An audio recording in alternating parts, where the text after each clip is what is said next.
everyone? Welcome back to Utility Sports presented by Prize Picks. I've got a special guest with me here for day 2 of the 2026 NBA Draft. She's super excited for some more basketball content, and I hope you guys are as well. Thankful for everyone in here. I see a lot of you waiting even before the stream start, which is so cool to me, and I'm very appreciative of that, of course. Got a lot of fun stuff planned today. We're going to talk about some of the best available players still. I had a video come out this morning detailing that a little bit more. But then we're going to dive into, of course, some possibilities, maybe look at what the draft order looks like, talk about some possible trades we could see on day 2 here. So it should be, all in all, a very, very good time. I'm very excited for it. We'll be live for a bit here. It is 5:30 p.m. Eastern time right now, and the draft starts at 8 p.m. Eastern time. So we should have a good amount of time to discuss some possibilities, look at all the different things that we want to talk about. So again, welcome everyone to Utility Sports. Let's fly through some of the comments here. Two Clutch Corey says, hope Spurs trade their 2 picks up. We'll see what they do. They obviously made an aggressive move, well, not semi-aggressive move last night to move up for Terrace Reed Jr. Zach says, Sheldon, I love your channel, but hate your team right now for stealing who I wanted for OKC, talking about Morez Johnson Jr. Also, who do you think the next player the Thunder trade / let go to save money?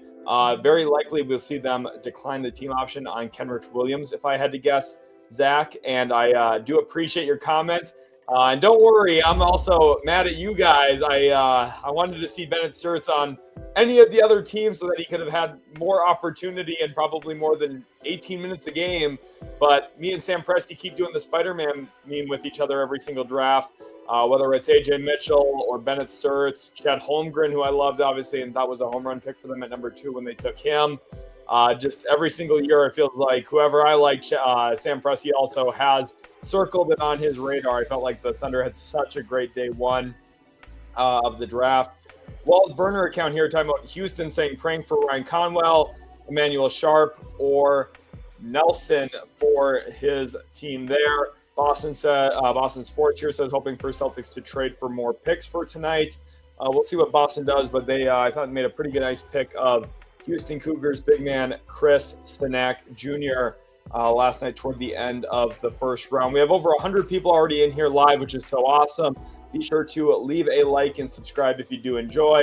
Dunbar says, still recovering from the Giannis trade.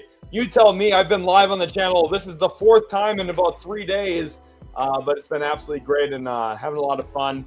My sleep schedule is a little deprived right now, but tomorrow morning you'll have a special video that I'm planning coming out, so that will be great. Stay tuned for that. And of course, there'll be more content tonight too after the draft. So a lot of great stuff. And then we'll probably start hitting into some deep dives on what some of these prospects would look like with specific teams. Try and cover everything that we possibly can. Joe says, would love to see the Warriors find a movement shooter at 54. I have Fletcher Lawyer and Tyler Nickel. What shooter should the Dubs take? I had Tyler Nickel higher on my final big board than Fletcher Lawyer, but I think either of them would be respectable options for Golden State if they do decide to go that possible direction. Dre here says, yo, my brother-ins, my young bloods, Wizards need to package those 2 picks, 51 and 60, move up in the 2nd and draft Henry Basar or Trevin Brazil ASAP. I would love Basar for them a lot. Suns, Andy here says Suns going to make a move again. They made an aggressive move last night, moving up to number 30. I like that plan for them and the aggression to go get somebody that they really liked. Wake Up says, let's talk Brown for Darryn plus assets. Be an interesting framework, but if I'm Detroit, I'd be a little hesitant giving up my size. Demos says, I would love for the Warriors to trade up and take Basar. Basar, to me, is the best available player going into the 2026 NBA Draft Day 2. We'll look at my final big board here in just a second. Also, by the way, look at what we hit over on Twitter today. 7,000 followers, which is so awesome. Thank you to everyone who is following over on Twitter. Links in the description if you want to go support and you're not following already. You can even make an account and follow if you don't have one, but no pressure or anything. But Basar is the best player available, in my opinion, on my final big board. He came in at number 14. I really like his combination of skills and tools. And if we go over to college basketball analytics here, let me pull up his tab and specifically why I like him. The intersection of offensive skills and size is really unique. And specifically as an individual player, he was really skilled this past year. A really nice season for himself at UNC, where he was uber productive, 67% true shooting. The usage rate was high, but not insanely high. Like, it was high for a big man, which is what you'd want to see for a big that you're projecting with some ball skills. Rebounded the ball pretty adequately, especially in the offensive glass. Now, the free throw shot, a little bit disappointing, but he got to the free throw line a lot. Very high free throw attempt rate. And then you look at, people are going to talk about his defense. Like, there's a reason his defensive rap M was 5.0, and this is something people are all going to say, oh, he's a cone, he's this, he's that. Let's take a look at their defense this year. With him on, with UNC, with Henry Vassar on, had a 101.1 team defensive rating, which was the 93rd percentile across all of Division I college basketball. With him off the floor, that diminished to 119.4, an 18.3 point per 100 possessions differential, which was 99th percentile for any individual Division I college basketball player. He was a very good defender in college. Now, do I think he's going to have some struggles against the best pull-up shot makers and against some stretch bigs in the league? Yes, but that is also going to be the case for Aday Mara. Mara's a bit bigger. Mara's a little bit better protecting the rim, of course. So it's not like they're apples to apples. We're really comparing an apple to an orange here. But I think the fact that people have called him a lemon is a little extreme to me. I don't think he's that bad defensively. He's got decent mobility skills, and I think he's got very good intelligence on where he's supposed to be on the floor. You don't just luck into these numbers. And in fact, just to prove my point here, because everyone has deemed Caleb Wilson as this superstar defensive prospect, let's just take a look at the defense with him on versus off. Obviously, the defense was very good with him on for UNC, but with him off, it actually didn't diminish that much. So it's a real testament that, like, there's a lot of factors here. One thing is UNC didn't have quality size behind Vassar, which heightens the difference. But it also points to how valuable he was for them. There's a lot of, I think, nuance that you can kind of contrive from the numbers here. So Vassar was unbelievably skilled. And then if we look at his shooting as well, this past year, this is an analytics dream. Look at all the paint volume and the above the break 3-point shooting. Let's break this down into complex zones so you get a better idea of really where he shoots the basketball from. Unbelievable off the top of the key, 28 of 60 this past season. Good from above the break in general. Struggled a little bit from the left wing, albeit just 19 total shots from there. So it's hard to really bank on that sample either way. If he shot 45% from there, it's like the same thing over here, right? He shot 41%, but it was 5 of 12. You don't really put a lot of weight in the sample. The sample that's meaningful is right here. This is where he's going to function in delay action in the NBA. But then also, I just want to point to his paint touch, above 50% in all of these regions of the paint, which is very, very good. 80% at the rim, which is very, very good. He's got tremendous touch, and then he also does a really nice job passing the basketball. I know his assist rate doesn't look the craziest, 13%, but his turnover rate's not bad. Let's compare those numbers to Aday Mara's just for context sake. So just so you guys remember, the assist rate is obviously better for Mara, which is one of the intriguing things, but he also comes with a much higher turnover rate as well because of some of the functional strength differences. So I like Mara. I had Mara higher than Vassar on my final big board, but I think Vassar is very heavily underrated by the mainstream media, and I think he's going to be a really nice pickup for a team. And then the number 2 guy still available on my board is Isaiah Evans. I think he's going to be a really nice movement shooter in the NBA, probably not the highest ceiling player, someone who maybe cracks into a starting rotation for stretches, but see him as a top 8 contributor for sure. Tony, thank you for saying your appreciation. Thanks for sharing that with me. Foil here wants to know if Henry Vassar should fire his agent for telling him to enter the draft. No, not necessarily. As long as he lands in the right situation, that's all that matters. Couch here says, good afternoon. I smashed the like button as I came in. Appreciate that. Everyone hit that like button. Appreciate you guys. Brian says, I can't believe Ganzi sold that bad. Phylon, bro, we already got 2 small guards. Well, Phylon's pretty good. Phylon ranked number 6 on my final big board. He's one of the best advantage creators in the draft from a pure win off the dribble standpoint. Now, there's other factors to basketball that matter, but I just think if you boil it down to the simplest of simplicities, there's very, very solid rationale for that decision. Knife Dog says, are the Jazz going to trade into the top 40 to grab Richie Saunders? I wouldn't necessarily bank on it, but it's definitely a possibility. Richie Saunders, for everyone wondering, came in 43rd on my final big board. If he wasn't like 48 years old and coming off the torn ACL, he probably would have been like in the top 35, honestly. Like, I do like his skills. He's a pretty good player. I like his compete kind of mentality. Like, he really gets after it on defense and loose balls. He's going to find his way to get to them, which all of that stuff I think is valuable. I know the typical fan probably doesn't care as much, but you know, if you're building a team, I think it's meaningful. Derek, appreciate you for being in here. He comments, "Go." Derek is my guy. He does a lot of great draft content too.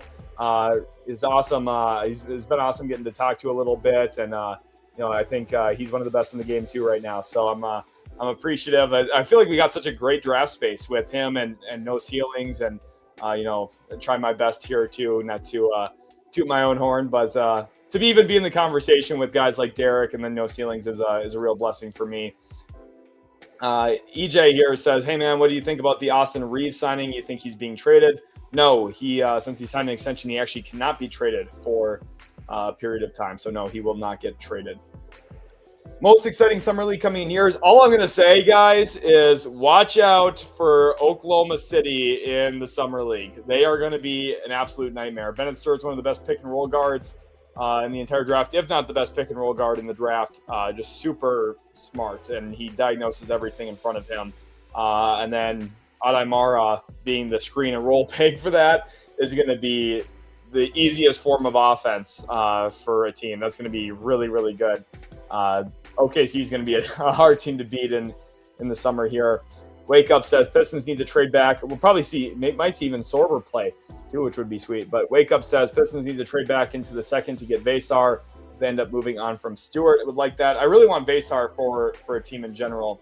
For anybody that gets Vesar is going to be a big winner for me tonight. A little bit of a precursor to a video that's going to come out after the draft. But Nathan here says, should the Denver Nuggets front office be sent to Guantanamo Bay for their crimes? I am disappointed that they traded down and out of the first round. I am not.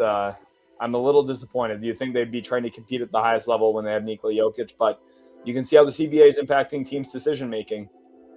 SC Arisen says Detroit really needs to get Evans IMO. I don't think Corey plays much year one, and if he does, probably not next to Cade.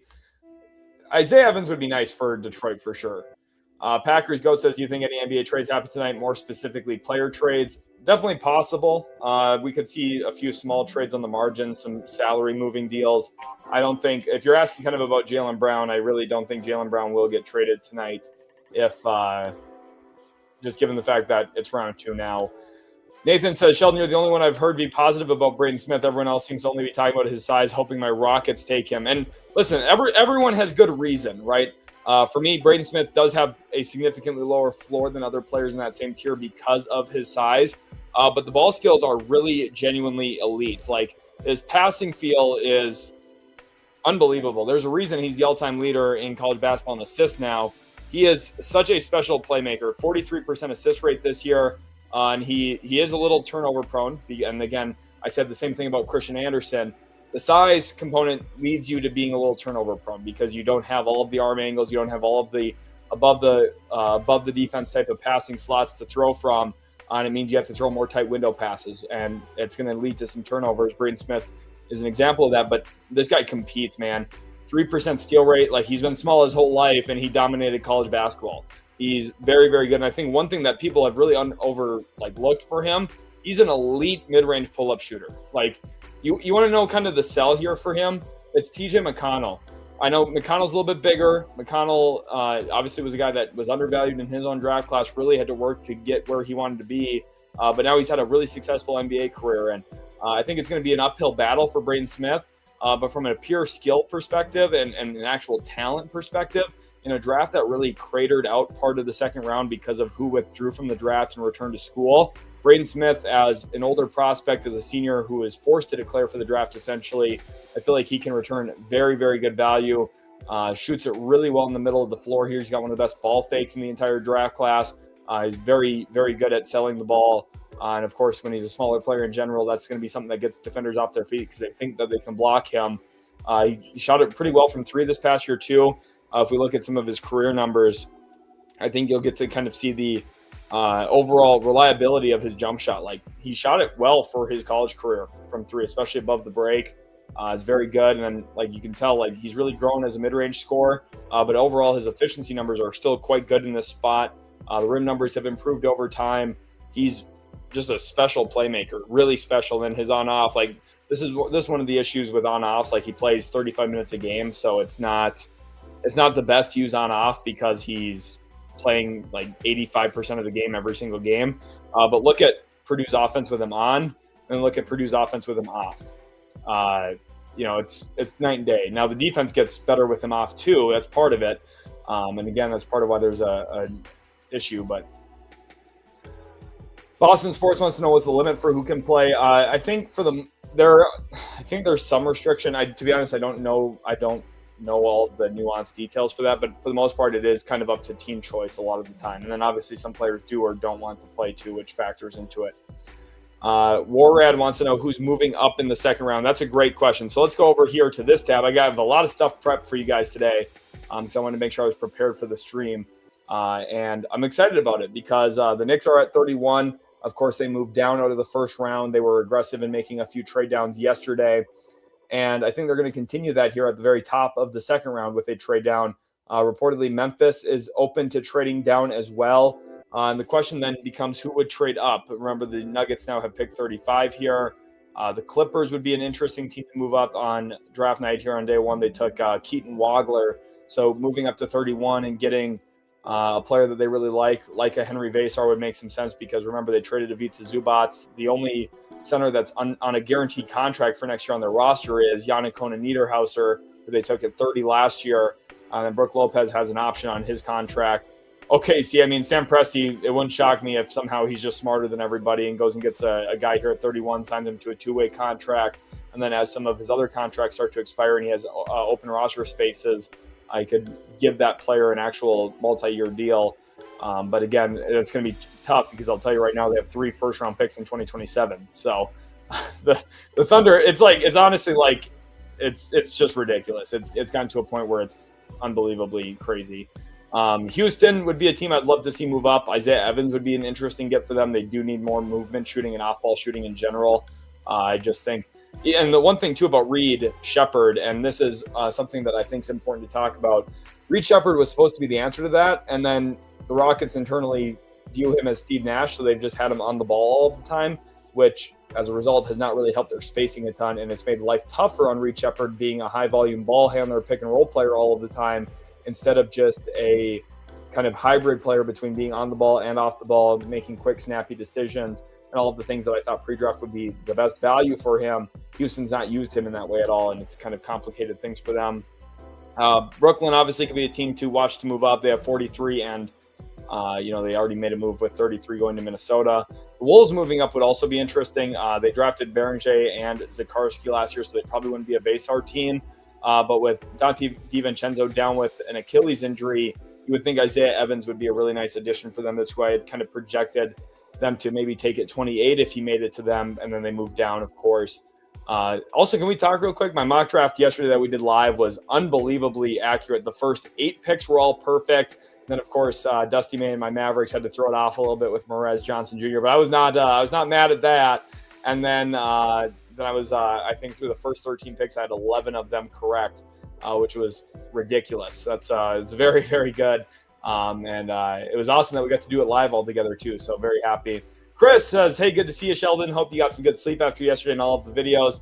Not really. I was actually up early this morning and getting in the gym. I've been working at been helping at a basketball program. Not gonna say where quite yet or anything, but it's been good. It's been really good, but not getting a lot of sleep.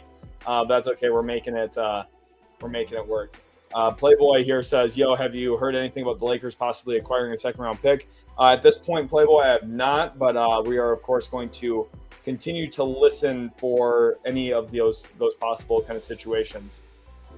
Not your average 10K says, I want Isaiah or Malik or even Sharp. I'll take Lawyer as well. Emmanuel Sharp is a good player. Let's go over to Emmanuel Sharp's page here. Here we go. A lot of green, first of all, as you could tell, but really the biggest thing is how well he shoots it. He's an elite free throw shooter, 89%. He shot it really well from 3, 37%. And if you look at the overall volume, elite from the corners, 51% from the corners this past season, which is quite good. And then also a lot of volume from above the break at 220 above the break 3. So very, very good season. When do I think Kadir Copeland goes?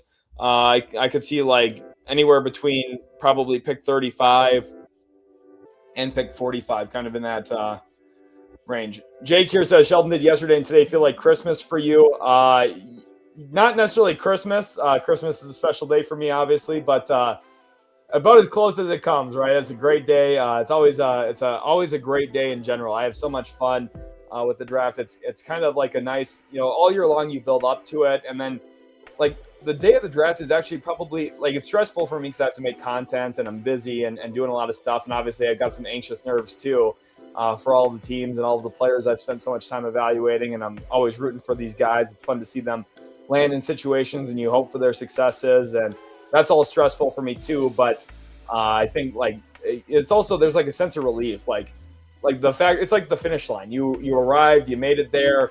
And with all the work and time I put in, I get there usually without having too much anxiety or stress about my final board and how everything looks. With luckily enough preparation, I kind of calm some of those nerves too. But it's always fun every year, and it's always nice getting to that finish line.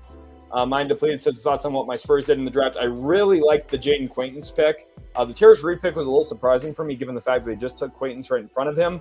But all in all, like I was pretty happy with it. I thought San Antonio did pretty well. I labeled them as one of my winners yesterday.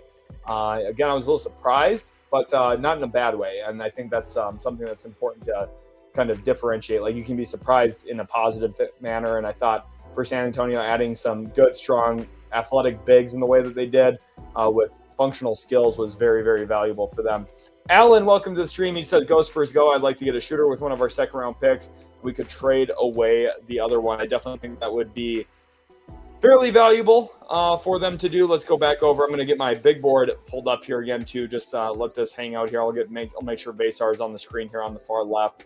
But then that way you can kind of see my top 40-ish here with Bruce Thornton over there. Bruce Thornton's going to be a solid player, too. I think there's a chance that he could outperform even what my board is. That's the hard thing, right? I always try and restrict the board. I don't want to give – like, you know how easy it would be to say, like, oh, Malik Thomas could be all the way up here potential-wise and all the way down here. Like, I really try and, like, restrain and restrict where I put the floors and ceilings of these players so that it's as accurate and as precise to what I actually believe they can be. And obviously, I'm rooting to be wrong about all of them. I'd love to be wrong. If they all end up being awesome, that's great for the league. But Bruce Thornton's one where I am a little nervous because I restricted the bar. There's a chance that he could end up with the ceiling up here, possibly. We'll see how that goes. I like his game quite a bit. Rain here says Wolves better come away with either Thomas or Evans. Based on my board, since they have the third pick tonight, they will have the option to draft any of Basar, Isaiah Evans, or Malik Thomas, which are the top 3 available players in my eyes from my final big board. Now, will they actually do that? That's a different discussion, but very, very good situation for them. Jay Word wants to know, is Isaiah Evans best shooter in round 2? Richie Saunders from BYU. Richie Saunders is a very good shooter too, but I do think Evans is the best shooter because I think he's got the quickest trigger. I think that's the most important thing when you evaluate shooting. Tyler Nichols, another really great one, who's a tremendous shooter. Fletcher Lawyer, when it comes to accuracy, Fletcher Lawyer might be the best. He's probably going to shoot the highest percentage out of the bunch if you were to sit him down and I'll have him take 100 threes. But I think Evans got a little bit more fun players and pins and wide action. And I think for that reason, he's a little bit better in his NBA translation as a shooter. Tans here says, what do you think the Spurs do with their 2 second-round picks? Very likely could just stick and pick and add a couple of 2-way contracts or second-round exception signings, which would be fine for them. Diluted here says, I'm loving LeBaron Philon to my Sixers. You should. That was a great pick for them. I remember in the stream yesterday, someone had asked who was the Tyrese Maxey prospect this year that was going to fall down into the 20s. And now, funny enough, LeBaron Philon, who was top 10 on my final big board, slides down to 22, and then he ends up being teammates with Tyrese Maxey now, which is very, very good. Ubek, this is correct, but I just think, like, it was still a little surprising to me just that they did that. Again, it's not in a bad way or anything, but it was just surprising. Jermaine here says, and part of my reasoning for that is because they obviously, I think, like Cornette, they just signed him last offseason. He had an okay year for them. Jermaine says, "Sup, dude? Now we can cut the dead weight. Ace actually go deeper on the bench." Jermaine, appreciate you, my man, for being in here today. Jay Word says, "I wanted Caravan to be in the second round so my Spurs could have snagged him, but the Kings got him." I thought it was a really nice pick for Sacramento. I really like his functionality as a playmaker. Roman says, "Who was your number one?" I had a very condensed tier here at the very top. I really thought the top three were all kind of in the ballpark of each other. In no way do I want to diminish AJ Dybantsa, but I thought Cameron Boozer was the best player in the draft to me. And I think it's just because he's a supercomputer in a power forward's body. He processes the court quicker than either Dybantsa or Peterson. And I think in a league where you see zone principles pretty much on every single possession, even in man-to-man, you're going to get zoned up on the weak side or the back side or the low man spot pretty much every single possession. Boozer's such a smart player and a guy who just does so much great stuff with the ball in his hands. You can't really blitz him. He's going to beat you with the pass. You don't blitz him, he's going to beat you as a scorer. He's too strong for small guys. He's too quick for big guys. And against similar size players, he's more skilled than them. So I just think all around he's going to be an absolute matchup nightmare. And I think Memphis was a really great landing spot for him too, because now he has a 7'4" big to play with. You can run 45 action with a bunch of horns looks. You can have him operate as a ball handler in pick and roll. You can run high-low with Edey catching at the nail and Boozer posting low, or vice versa. I just think there's so much functionality, and Isolo is going to have, a pretty clean opportunity here to play around with a lot of different things in year one of their time with Boozer there. Ray White says, "Hope my Grizzlies don't trade pick 32. We need Vasar behind Edey." Definitely would like Vasar for them. It'll be interesting to see which way they actually go here for Memphis. But one thing I have to say, Memphis has 3 first-round picks next year as well in the 2027 draft, and there's a lot of good bigs in next year's class, which you'll see in an upcoming video of mine. Stay tuned for that. There's definitely some good options for them. Reese here says, "Given how good he is, do you see Vasar telling teams to not draft him, and then he chooses his team as a UDFA?" Honestly, I don't expect that. Obviously today's an interesting day because Austin Reeves is someone who notably did that and then just signed a max extension or a max contract with the Lakers. But for Vasar, I think that's probably not likely. So if we look at what are some teams for Vasar that would make some sense? If we go through and just look at the list here, we've got the Knicks here at 31. They would be an interesting Vasar team, would fit very well in Mike Brown's system. On the style that they play. Obviously, Mitchell Robinson's a unrestricted free agent. Could be a little bit of insurance for them. Memphis at 32 would be a nice fit behind Edey, of course, but a little bit stylistically different. I'm not sure if I love that fit as much, but still good. Still really, he's such a good player that I'd still do it if I was Memphis. I don't want to have my message misconstrued here. Minnesota at 33, I think would be probably not super likely to take Vasar, just given the fact that they really like Beringer there, and they also took Sikorsky last year. For me, if I was Minnesota, I'd still just take Vasar anyway, but I don't think that would be what they do. If Isaiah Evans was there, I would strongly think about that too if I was Minnesota. The Kings here at 34, or the Cavs, excuse me, here at 34 would be an interesting Vasar team. They could use a little bit more size, and then also the stretch component would be nice. Denver at 35, I would consider Vasar. The Clippers at 36, we talked about. OKC probably would not take Vasar, although Sam Presti just likes good players, so you never know. Again, he and I do the Spider-Man meme every year, so very likely that could happen. At 38, the Bulls. They just got Nick Claxton. They drafted a couple forwards with Swain and Wilson on draft night, so maybe they get the UNC boys back together. Wilson and Vasar continue to dance together, this time in Chicago. Wouldn't hate it. Houston at 39. Wouldn't hate it. Stretch big would be a nice little asset for them. Boston took Chris Sinak, so probably would not take Vasar, although Brad Stevens is smart. So, yeah, I wouldn't rule it out. Miami at 41 would be a very sensible Vasar landing spot. They obviously acquired Giannis. They acquired Bobby Portis, so they already have kind of a fleshed-out front court. I'm kind of expecting them to use 41 to get a wing or a guard who can shoot it a little bit. A couple of names that come to mind are like Emmanuel Sharp, Tyler Nichols, a name that makes sense. Fletcher Lawyer could be even a name. Your boy Benz, thank you for the 5. He says, what do you think about Jaden Bradley versus Bruce Thornton? We can go over to the to collegebasketballanalytics.com. Thank you to CBB Analytics for all of the data that you see in a lot of the videos. They do a really great job. Let's go over to Jaden Bradley here. This past season for Arizona, he was the Big 12 Player of the Year. He had a very great season, as you can tell from some of the advanced metrics. Really good player. Now, he doesn't shoot a lot of threes. He's very drive first, and he's really grown as a passer. He carried a 23% assist rate this past year, a respectable 13% turnover rate, which isn't bad. Did shoot it well on threes, 39%, but again, it was very low volume. But pretty solid player, like drives it a lot. Now, he didn't finish at the rim very well, but I think this is where understanding context is really important. Like Arizona had Pete on the floor, Mo Krivas on the floor, Ivan Karchenkov on the floor. They didn't have a lot of shooting, so the paint was kind of compacted against them a lot from other opposing defenses. So it's hard for a guard like Bradley to get in there and get clean opportunities. I think in the NBA, that probably feels a little bit more comfortable for him driving it. I think that's pretty easy to understand in general, but pretty interesting shot chart, pretty solid player. And then Bruce Thornton, you're going to be pretty impressed by his metrics here in general. You can tell how offensively slanted he is. He's a very good offensive player. Now, defensively, I think does leave a little bit to be desired, which is why he was down at number 40 on my big board.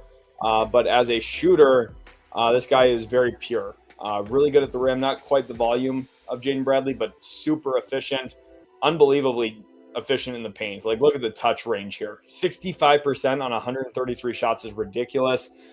Good here and good from behind the three-point line. So really healthy shot diet, very effective from all over the floor. With him on, Ohio State's offense was actually good, and with him off, they sucked on both ends. They were drastically worse without him on the court. That says, again, a little bit about their team context in general, but it's also a huge testament to who Bruce Thornton is as a player, which is why on my final big board, Bruce Thornton, even with some of the defensive concerns that I have, did end up higher than Jaden Bradley. Bruce Thornton came in at number 40, and then Jaden Bradley came in at number 50 on my final big board. So 10 spots apart. Now, I think for Bradley, there's some good stuff there too, but it's a tough position to get into if you don't shoot the ball well, or shoot the ball a lot, I should say, as a guard. So the league has changed a little bit. Rondo Tura says, what's up, fam? Absolutely need my Bulls to come out of this with Henry Vasar. He'd be awesome. I'd love to see him with his college teammate there in Chicago. 2K expert Billy says, I'm really hoping for Vasar or Brazil to Cleveland. Tan says, how do you think Morrow will fare against Wemby? I think he's a talented big with unique skills, but being labeled as a Wemby stopper, he's not going to be a Wemby stopper. That is a bad take. Honestly, like from other people. Obviously, I'm not saying that you're saying that. I think you're very clearly talking about kind of the narrative going around. And I think a lot of people are saying that under the impression that, oh, it's another huge player to throw at Wemby who's similarly sized to Wemby. The issue is he doesn't move like Wemby, and he's not as comfortable defending the perimeter, which is where Wemby actually tends to spend most of his time anyway. What I think maybe could happen here for OKC is maybe this allows them to throw Chet Holmgren on Wembanyama more often and then use Mara as the roamer off of certain guys, maybe even defending Stephon Castle for stretches and daring him to shoot it oftentimes, which is kind of the chess game that we might see a little bit. But I think really for Mara, the biggest thing is he's going to return 82-game sample value throughout the course of the regular season. I don't see a lot of teams being comfortable scoring in the paint against OKC with Holmgren and Mara down there often, and with someone like Lou Dort or Cason Wallace or really anyone in OKC, because they all compete at a high level defensively. J-Dub, SGA even competes. Like that guy's going to be riding your hip too. So it's not just, all of a sudden now you're trying to get a floater over Mara. No, you're trying to get a floater over Mara while you also have a big, strong defensive guard riding your hip while you're doing that. And it makes for OKC being the best defense in the NBA again next year, just like they were this past season. And that's one thing I have to say about Ben Sturtz too. I know a lot of people have been talking about his defense. I honestly, some of the stuff that comes out, I just think is genuinely from people who did not watch the guys play. Ben Sturtz was a quality defender this past year in the Big Ten. Now, is he going to get picked on a little bit in the NBA? Yes, he's a little bit smaller, and players just tend to hunt guards in general. Like, that's just what's going to happen. But he has very good hand activity level. He understands where to be. His positioning's good. He's just smart. Like, you can pick on him, but it's not like, as long as you have the infrastructure behind him to protect him, that's where you're going to succeed. People are going to use the Reed Shepherd example. I just want to point out, like, Reed Shepherd struggles on defense when Alperen Şengün's his center. How do you think that would look if Aday Maro was the one protecting the rim instead of Alperen Şengün? Do you think the results would be a little bit different there? Probably. And I think that context is super important to understand. And I think that's why OKC is going to be an elite defense once again this upcoming year. Diluted Element says any good wings the Sixers or any team could trade into the middle of the second round for. Yeah, let's spend a little bit more time with some of the guys down the board a little bit in kind of this 30 to 42-ish range in here. Otega Oweh is a guy at 44 that I think could stick around on a two-way contract type of option. Richie Saunders, obviously, he's down with a torn ACL right now, but he's going to be a name that hears his name called tonight in the second round. He's I think, really competitive dude, and I think someone that's going to provide some impact toward winning on a cheap contract and a two-way contract on kind of spot minutes, rotation spot. Tyler Nickel at number 39, I really like as a wing option. Bruce Thornton, we talked about. I think he's going to be a pretty good option for a team. Emmanuel Sharp, like the Houston Cougars, just do a great job churning out players who know how to play the sport and play it at a high level. I think he's going to be a really good option for a team. Defensively, he is strong, physical, very technically sound, and then offensively can really shoot it. And that's going to be kind of the main calling card for him. Fletcher Lawyer, I want to go look at Fletcher Lawyer's numbers here on screen quick too, because I think it's a great opportunity for you guys to understand how efficient this guy was. One of the most productive players in college basketball from an actual like plus minus and advanced numbers standpoint. 70% three-point rate on just unbelievably efficient. Just very, very good. If you look at his overall, points per 40 minutes, he was productive, scored 19 points per 40 minutes, shot a lot of threes and shot it very, very well. Where we look at his overall shooting, you can tell like there's really no rim volume here, and there's no paint volume in general. And if you look at his free throw rate, which is honestly better than you would even expect at 32%, but just in general, like that's not a very high free throw rate, and probably diminishes even more in the NBA when he's facing a little bit better athletes. But really the biggest calling card is how well he shoots it. 47% from the corner, 42% from three above the break this year. And it's not just he had a hot shooting senior season.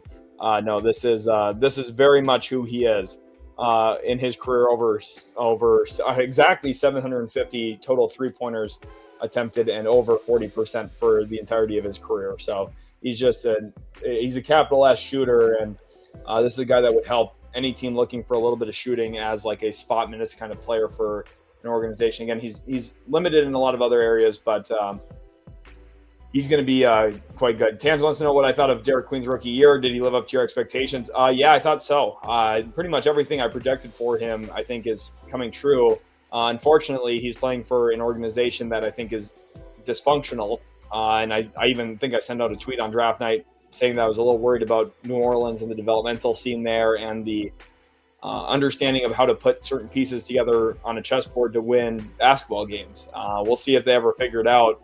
I still think Derek Queen as a 4 is what he should be playing. They're going to try and stretch him and make him a 5, and I think that might be good for his development. But the positional advantage is if you play him as a 4, you play big, you play strong, you have a rim protector around him to kind of insulate him. You have him run guys off the three-point line, and you rotate around him in team defense. And I think that's really what you would want to do. If we go back, let's go look at Derek Queen's pre-draft profile quickly. I did not have access to this data even last year, but he was very, very productive as a draft prospect. Like, unbelievable rebounder, obviously a ton of usage, got to the free throw line a ton. This is a real testament to his handle. What you guys will see a lot is free throw rate is really tied to handle. And guys who get to the line a lot are usually the most skilled players in every single draft. If we look at it this year, look at AJ Dybantsa, 49% free throw rate, ranked 80th percentile. Obviously, you're going to also have examples of it for certain big men. Like if we look at Aday Maro right here, his is going to be quite high because he's not a crazy high volume shooter, but he also is going to get fouled a lot just because he's huge and plays within proximity to the rim. But that's a part of it. Icky Golden says, who do I like from the 2027 draft? You're going to have to check out that video tomorrow. It comes out. Brian here says, in 5 years, who on today's day 2 draft board will be the steal of the draft, way outperform their draft position? I'm going to bring us back over to my draft board and say Vasar. Vasar is going to way outperform that. I really believe that. Isaiah Evans is going to, I think, meaningfully outplay that. And then you get into like the Malik Thomas range where, like, yeah, he could. This one thing too, like as we get closer down the board, you can kind of see the gap starting to shallow out a little bit. Like that's one of the things I love about the visual presentation. Like you can see the real difference in perspective for kind of first of all the top 3 or 4, and then like that kind of 5 through 11 range. The guards in this draft were really in that big tier for me right here, and then the 12 through 20 range were all very positively viewed. And then you can kind of see like, oh, then the board starts to flatten out a little bit, especially when you get to like 24, 25, 26. And by the time you get to there and you get past 30, now it's a pretty flat board of a bunch of players who have the potential of maybe catching on, maybe finding a way to a top 8 rotation role, but again, very unlikely, functioning as a depth piece. And then on the margins here, there's so many players that get cycled in year over year that it does cut some of these guys out of the league before they even ever come close to reaching their prime. And you see that with guys like Nigel Hayes-Davis, who comes back to the NBA after a few years of being out of it. Gershon Yabusele is another example of that. So it's possible some of these guys, they go overseas, come back in a few years down the road when they maybe improved a little bit, start to get to their physical prime a little bit more too. Mark here says Washington needs to draft a backup center. I definitely think that they could use some more size for sure. The one thing I'm going to say too, second round's nice for addressing positional needs because it kind of fills out your roster, gets a guy in on a cheap contract. So that's valuable. But I also want to kind of temper some of your expectations. Obviously, there's players available tonight that I think are very good. Like you look at Henry Vasar, I think he's a very good player. So if your team drafts him, that's awesome. But if Washington takes a big at 51, let's say they come out and they get Isaiah Nelson, or they get Ugana Nyenso, or maybe they walk out with Oscar Clough, right? Or Graham Ike. Some of the guys here down in the 50s on my big board, you have to temper your expectations. And like, yeah, it's nice you have an extra body in the room. It's someone to give you spot minutes if you need, but it's not a solution in team building. And I think that's an important thing to understand tonight. The player that you pick, like it's nice to have that body, but it's not maybe a full solution. Zanik here says, hello. Appreciate you, Zanik, for being back today. He says, what do you think of Koa Pete can do for the Suns? I think Koa Pete will be a nice developmental opportunity for Phoenix. They've done a nice job finding ways to accrue assets and get back into drafts in ways. Last year, they were very active in the second round. They've built up kind of an interesting young infrastructure of pieces with kind of unique skill sets. Koa Pete, obviously very good physical, big, strong driver with some really unique defensive talent. Rasheer Fleming was a guy I liked in last year's draft that slid into the second round. Kobe Brea was an absolute sniper that I think is going to maintain a solid NBA career ahead of himself. Shot it really well when he was on the floor this year for the Suns. It was very, very small minutes, but I think they've got guys who can fill niches and roles for them, which is really nice off the bench and in a very smart, intelligent way of building a team. Cool Genius wants to know, or Cool Genuine Phil here wants to know my thoughts on Otega Oweh. He came in at number 44 on my big board. The biggest thing, I've said this a couple times in videos now, Otega Oweh feels like an Oklahoma City Thunder player to me. And the Thunder hold pick 37 in the draft tonight. So if I had to guess on who OKC picks, I would very likely feel like it's going to be Otega Oweh. I have this feeling about it. In fact, I might even tweet it like, should I tweet it? I don't know. It's okay. I'm not going to worry about tweeting it, but you guys heard me here. Someone clip it and then send it to me on Twitter so that I can repost it in 2.5 hours when they draft him. Warad says, is Dame Sarr going to get drafted? He returned to Duke. He is not in the draft this year. Clutch says, does the AR contract likely point to Braun on the move? I wish I had a better read on this. I don't know what LeBron James is going to do. I think he's going to be back with the Lakers, but your guess is really as good as mine. And that's something for me, like, obviously I feel like I have a pretty wide net of knowledge around the league, but I don't want to just tell you guys something that I don't have a great feel for.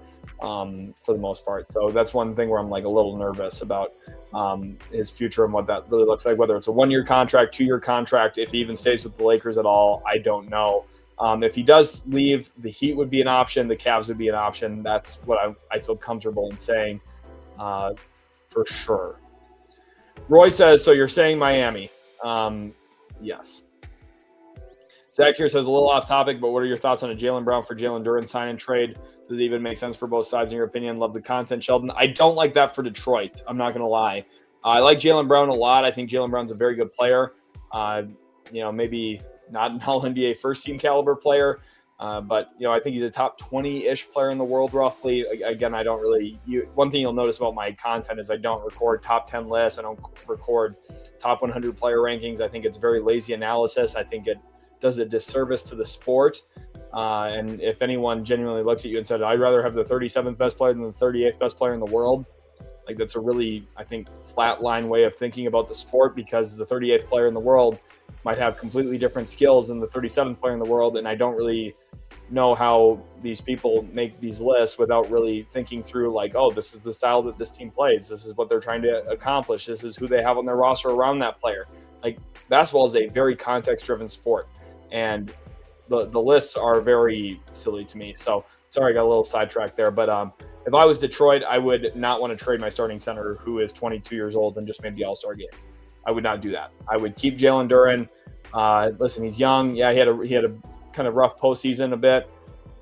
The Pistons were one game away from making the Eastern Conference Finals with a 22-year-old center and Kate Cunningham as a still sub 25-year-old. Like, I think they're in a really great spot. I would not break the team up.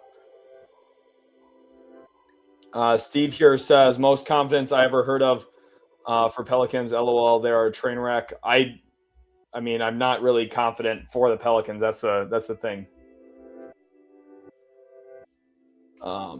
I kind of anti-Pelicans for the most part. If you guys watched one of my videos earlier this week, you'll know that I said something along the lines of, well, that's something the Pelicans would do, and it was not a good thing. SC Arisen says, not to do with the second round, but curious as to your thoughts. Why is Corey such a poor spot-up shooter versus off the bounce? His upper mechanics look good. Maybe some hip stuff going on off catch. I think part of it's just like roll for these players who have really good handles and creation skills and have been doing that for their whole life through high school and then into their freshman year of college.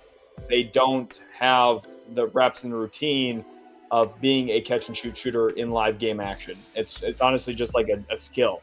And the more you realize that off-the-dribble shooting is a very different mechanical process than catch-and-shoot shooting, and it requires different mental processing before you catch the ball and different kind of anticipation.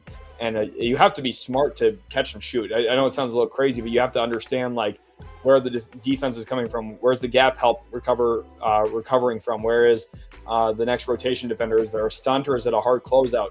All of that stuff is really quick. In Division I basketball, it's very, very fast. In the NBA, it's even faster. And while, yes, the court's a little bit bigger and the timing of everything is very snappy, in the NBA, like, you have to make split-second decisions, and it's very hard. Like, catch and shoot, even the quality of looks sometimes are very, very good, but it's very difficult to get those looks in general. And then secondly, when you get them, you have to be prepared and ready for them. And I think that's something that Corey is going to be maybe learning a little bit, just because he is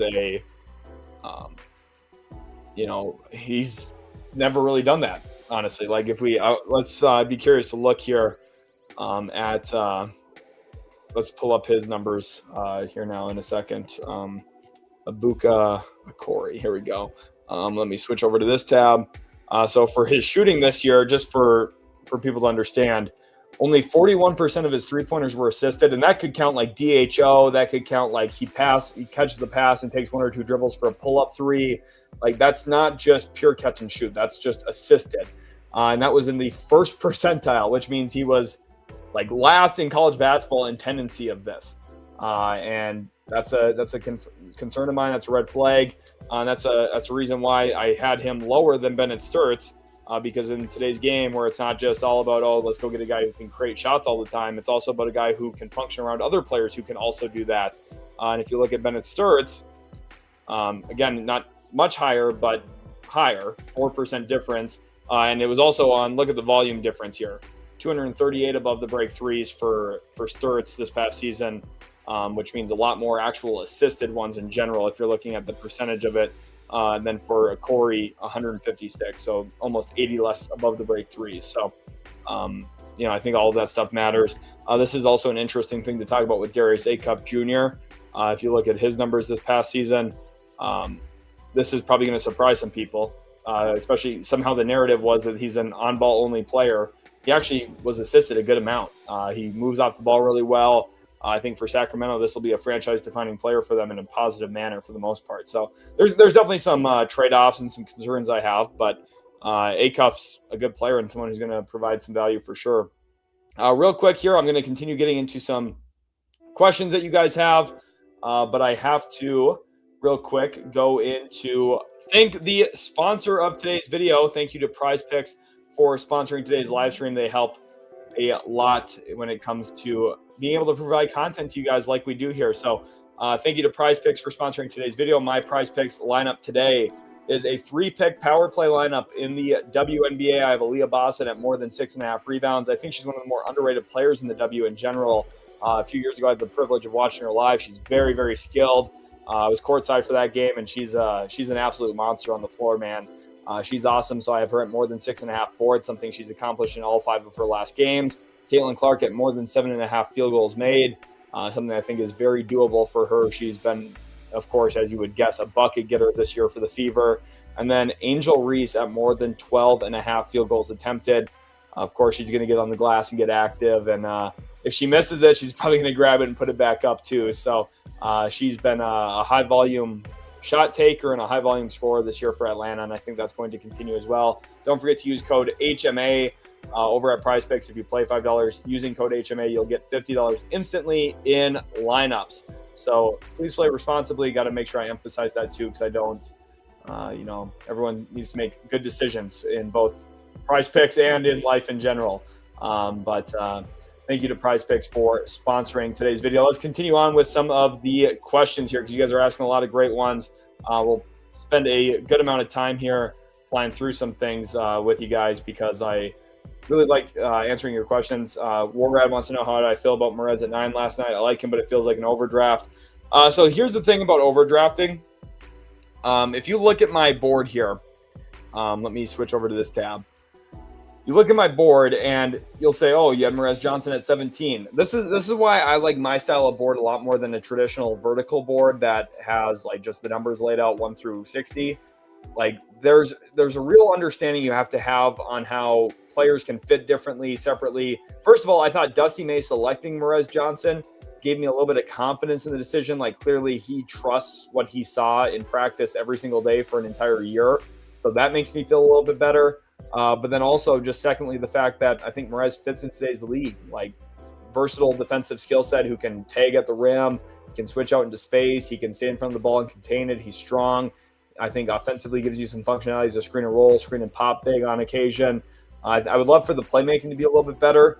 But for the most part, like I didn't hate it. I think I graded it an A-, which may be even a little bit higher than I would have normally for like, you're looking at a guy at 17 going at 9. But like for me, I honestly like, for Dallas, I liked some of the guards. I wouldn't have been mad at that. But, Mikel was off the board. I would have liked Sturts. Like that would have been an A+ pick to me. Phylon would have been a very good pick in my opinion. But I really didn't mind it for Dallas. I really didn't. I think there's very few players in the league like Morez.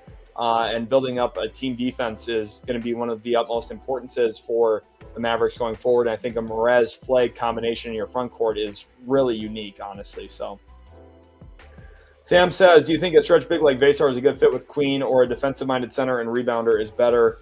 So this is where the nuance of every single player having like slight alterations and tendency differences is important to me, because it's like it's a good question about archetype and tendency, but there is like some nuanced differences. For example, like an inside big like Steven Adams is a lot different than an inside big like Clint Capella, and Steven Adams is a much better version of what would be valuable next to Derek Queen, in my opinion. But I think I really think like the stretch big is your offensive upside component. If you want to have an elite offense, if you get a mobile stretch big who can shoot it, like that's really great. But at the same time, like what New Orleans really needs is defensive help, and getting a big anchor would be really nice for them too. I think it just comes down to which individual player it is. The draft starts at 8 p.m. Eastern time tonight. I'm like 95% sure of that. Steve says, I would love to see LeBron in a Warriors jersey. Yeah, that would also be cool. I would love to see that. It would be awesome to see him in Golden State. The random pizza guy here says, on my hands and knees, begging for Houston to trade up for Evans or Basar. Wake Up says, I just don't see how they can build around two non-shooters. If you're talking about Detroit, well, I think let me see if I can find.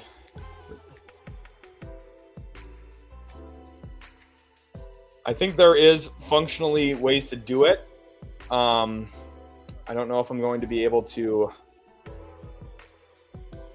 draw on the court here for you guys. I want to, but I don't know. I just think like dunker spot utilization needs to be better. I think like inverted pick and roll needs to be better. There's a lot of things you can do that I just don't think Detroit has tried fully yet. And I don't know. Like if it was me and they're going to try and put Ausar Thompson in a 5 on Ausar, like why isn't Ausar just flung into DHOs all the time with Duncan Robinson? If they're going to sag off of him, let's get Duncan some really wide open threes. And maybe we can get Duncan curling off a couple of those and get it into the paint. And then Ausar can maybe go clean somebody else up and you get kind of an away action. Like there's a lot of different things I think you can do yet. But as long as the defense is really good, which it's been, it's the margins are very close. And I don't think they're that far off. They really didn't have a secondary creator at all. They're relying on Tobias Harris to be the secondary scorer for the team. Remember, they have all their own picks going forward. They've got movable contracts. They've got flexibility.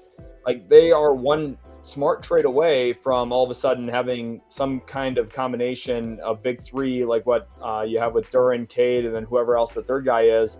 As long as that third guy is not a $55 million player and instead a like $25 to $37 million player, and if it's the right guy, then all of a sudden I think that team could be really fire really quickly. So Darryn is not a defensive liability. Darryn actually I thought had a very good defensive postseason, but I think people will say, oh, he didn't get 3 blocks, so he's not a great defender. I think his defense was actually quite good.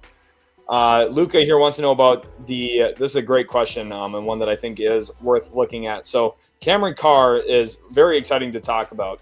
This past year at Baylor, had a really, really good season for himself. Obviously, the shooting numbers were very good. Look at how great he was at the rim, by the way, guys. This is a dream type of role player to put next to Luka Doncic offensively, in my opinion. A lot of this was assisted, pretty good amount, right? Decent number of self-created threes, but like very functional off the ball too as a catch and shoot guy. Like 70% of them were assisted, which is quite good. Of course, a majority of college basketball, like if we're doing like a bell curve and this is the 50% mark, a majority of college basketball lies on the more assisted side because it's just generally what teams are trying to do with ball movement and stuff. So understanding that is, I think, important. But when it comes to on-off, we'll look at just the defense itself here. Very good. With him on the floor, the defense was okay. With him off the court, the defense sucked. They were unbelievably bad. They rebounded way better with him on the floor. Their steal rate went up. The block rate went way up. And if we look at his individual advanced metrics, the defensive RAPM numbers are okay. Now, I think here's the thing about Cam Carr. He's never going to be a point of attack defender. And luckily, they have Adu Thero, who I think is going to be the player that I would thrust into that role going forward long term. But what he really is, and this is what the thing I like about Cameron Carr the most, which is why Cameron Carr for me came in at 16 on my final big board. It's not, people are going to talk about the offense, the cutting, all that stuff is meaningful and part of it. But really the biggest sell to me is this right here.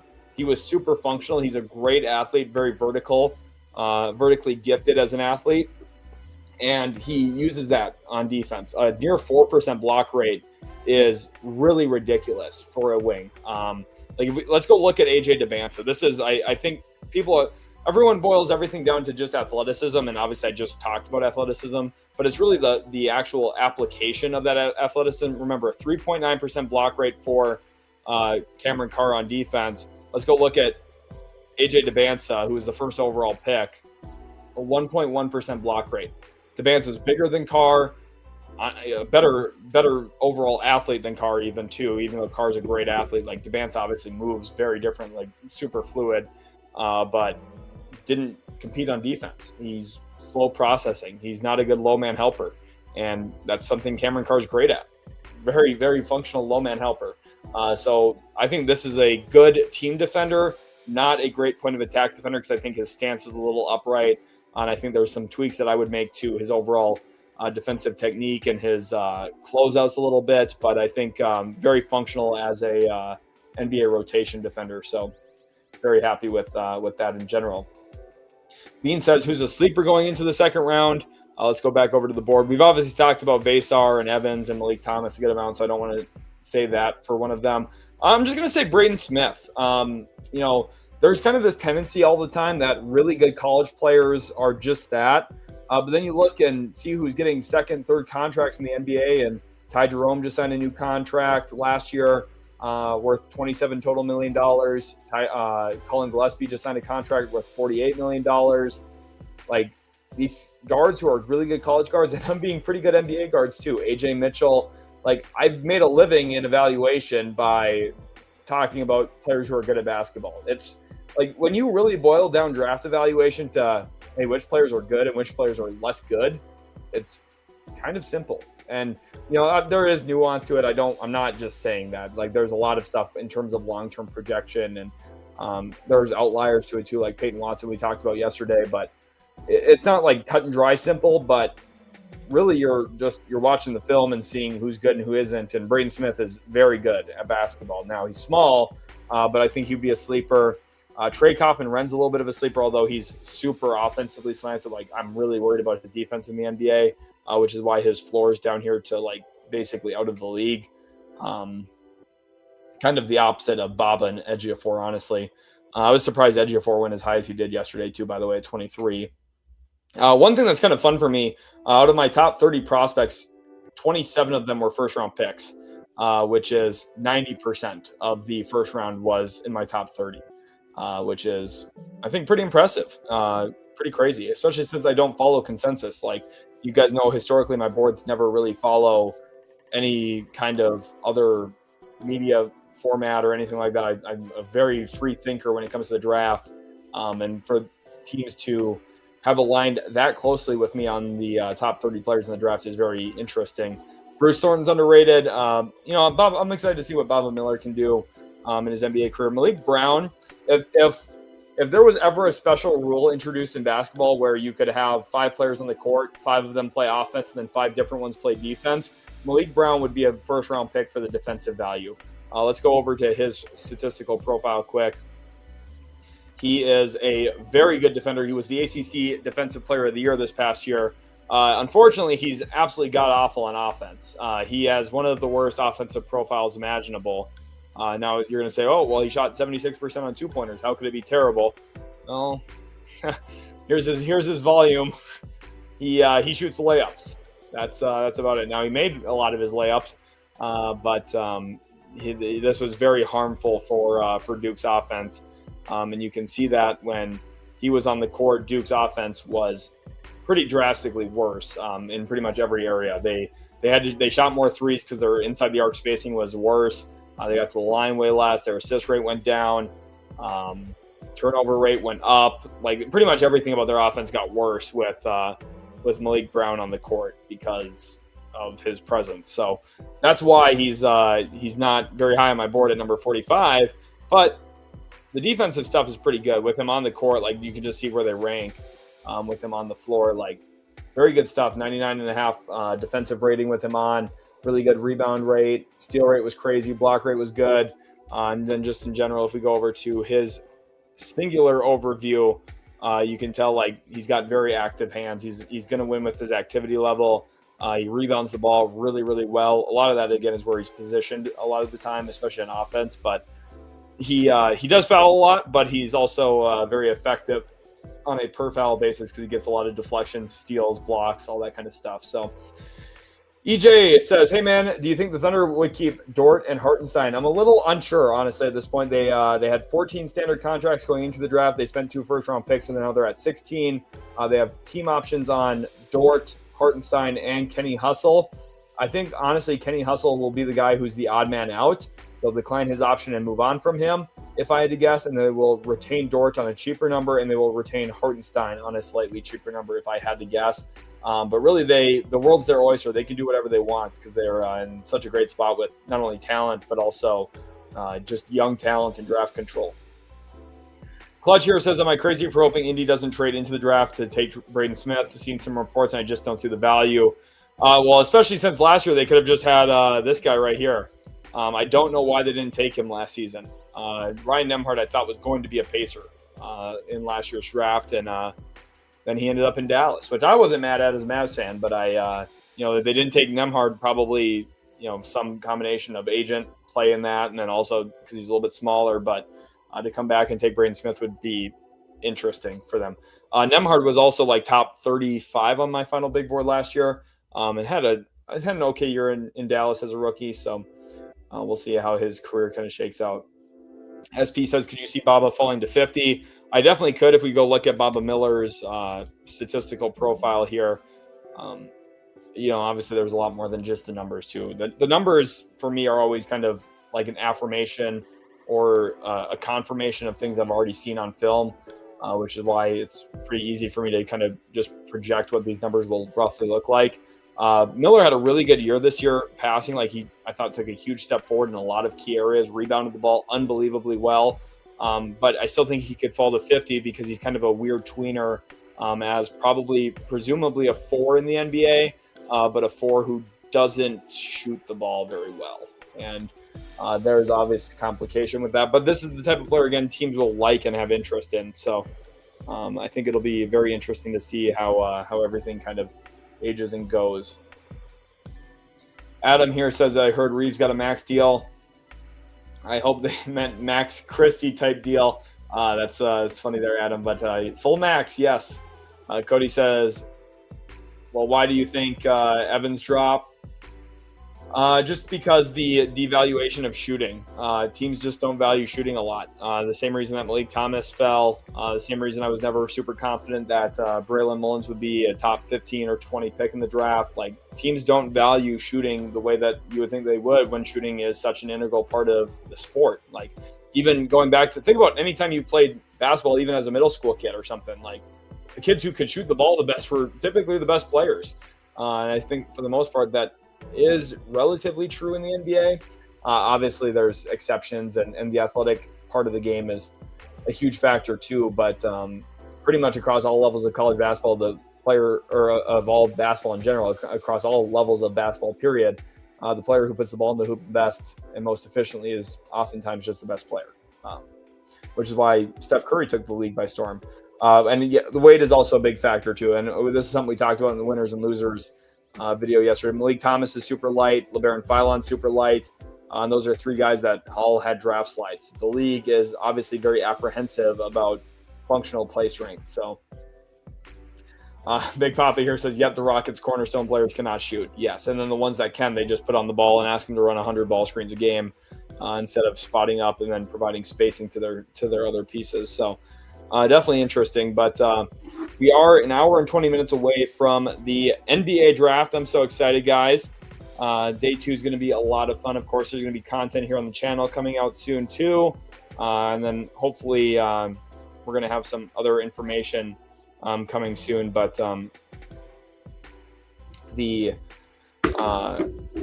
we're gonna have more videos coming out. I'm hoping to do like breakdowns, and then through Summer League, I'm gonna try and get some videos out about Summer League. I'm gonna try and do a much better job this summer too of having like an upload every single day.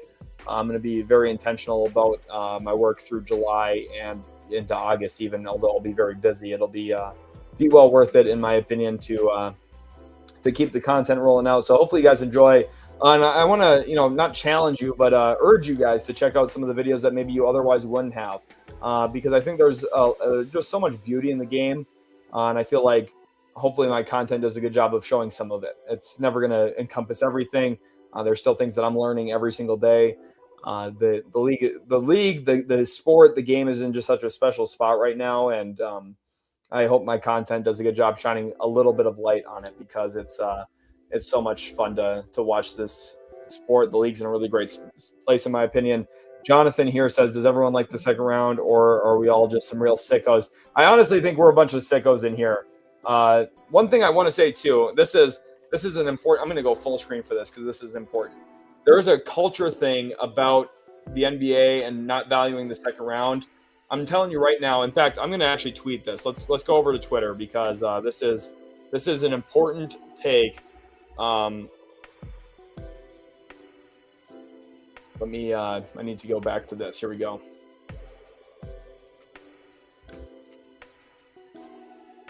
NBA.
Has a terrific culture.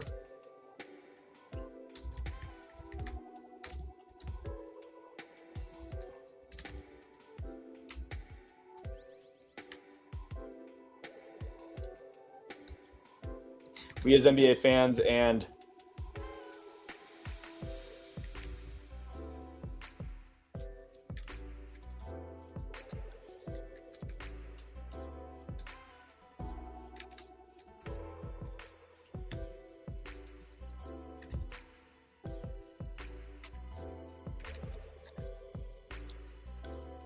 the second, like, this is, I think, a really important note. The second round of the draft is a really useful tool for team building. You think about guys like Herb Jones, who is a main core pillar piece of New Orleans. You think about Jalen Brunson, who just won Finals MVP. You think about just a really wide array of players. Draymond Green obviously was a key catalyst to winning. There's, like, Isaiah Thomas was an MVP candidate for a while when he was with Boston. He was the last pick of the second round. Like, we could go through. Nick Claxton is making over $20 million a year. He was a second round pick. There's a lot of examples year over year over year over year where players in the second round, and it's not all of them, and it never will be all of them. It's the same is true about the first round. Not everyone always pans out, unfortunately. But there's always a few players in every second round that are good, that really mean something toward winning. Like, think about AJ Mitchell right now, what he provides to a team, and how valuable he is for OKC going forward, and how much other teams would love to have him on their roster. Think about, I'm just trying to pull this off the top of my head, but there's a lot of really good second round players. Keon Ellis was a fan favorite in Sacramento for a long time before he got traded to Cleveland.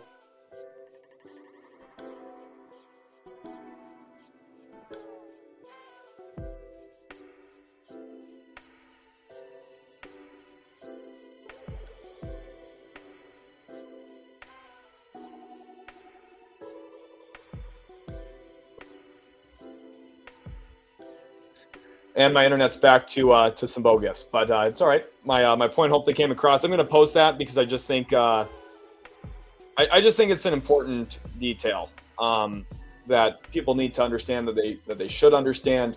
Jokic. Yeah, exactly. Yeah, thank you. I literally forgot multi-time MVP for a second. Norm Powell, yeah, that's another great example, right? There's Tumani Kamara. There's another really good example. There's a lot of really great. Sam here says, I'll never forget the Spurs taking Juan Nunez. Exactly. Dennis Rodman. Yes, but there's, there is just a lot of examples. And again, it is a little cherry picking to say, look at all of these perfect examples. But there's been so many guys there's just a lot of guys that are really solid players that have been important toward winning. Like you look at Alex Caruso, he was undrafted. He's been a key championship caliber player.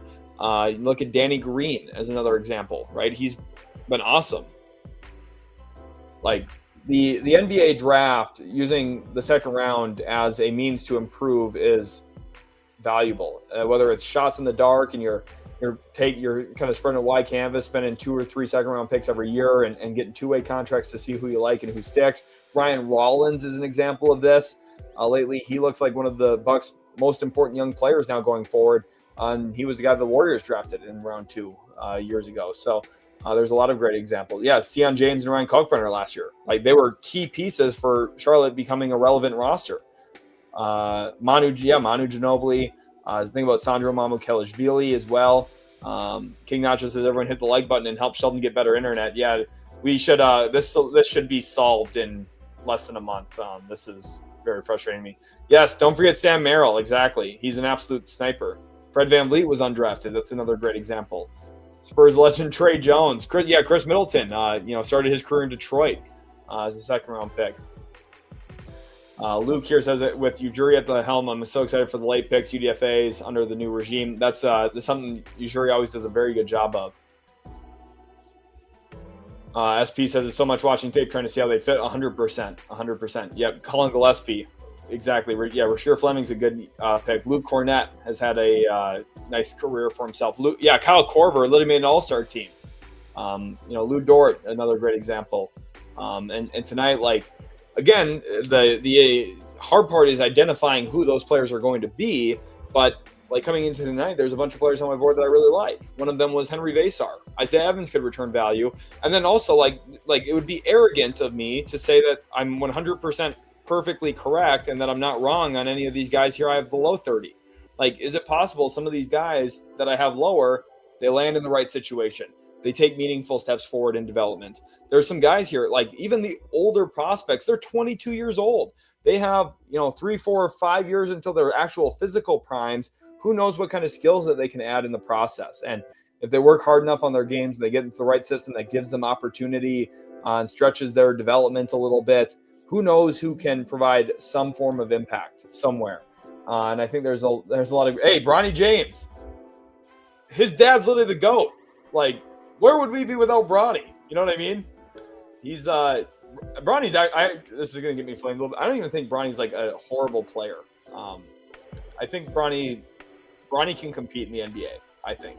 I would assume he was a great example. It's funny. I cut a lot of flack actually for Iowa. I said he was going to be a second round pick in his draft class, and I got a lot of flack for that. But Keaton Mobley. That's a really good callback. I loved watching Keaton Mobley and Corey Maggette when I was a kid. That was some of my favorite moments. How good is Jaden Quaintance? 5 Adam wants to know. Good, in my opinion. I like Jaden Quaintance a lot. I think it's a good time maybe to go over and look at Jaden Quaintance's statistical profile here quick over at Arizona State. Again, this was not this past season for Kentucky. He barely played, but look at the block rate, just unbelievable. And remember, he was not draft eligible in 2025. He was 17 years old when he started his college career. He was the youngest player in all of college basketball. He was the only player in that year that was not draft eligible in the college game. And if we look at his on-off, look at what he was doing for Arizona State. Offensively, he's still raw. There was a lot of stuff that he needed to grow upon. But the defense, this is otherworldly stuff. As a 17-year-old, Arizona State was a pretty good defense with him on the court and a god-awful one without him. And that's for a 17-year-old, this was absurd. Look at the block rate with him on the court. Just really ridiculous stuff.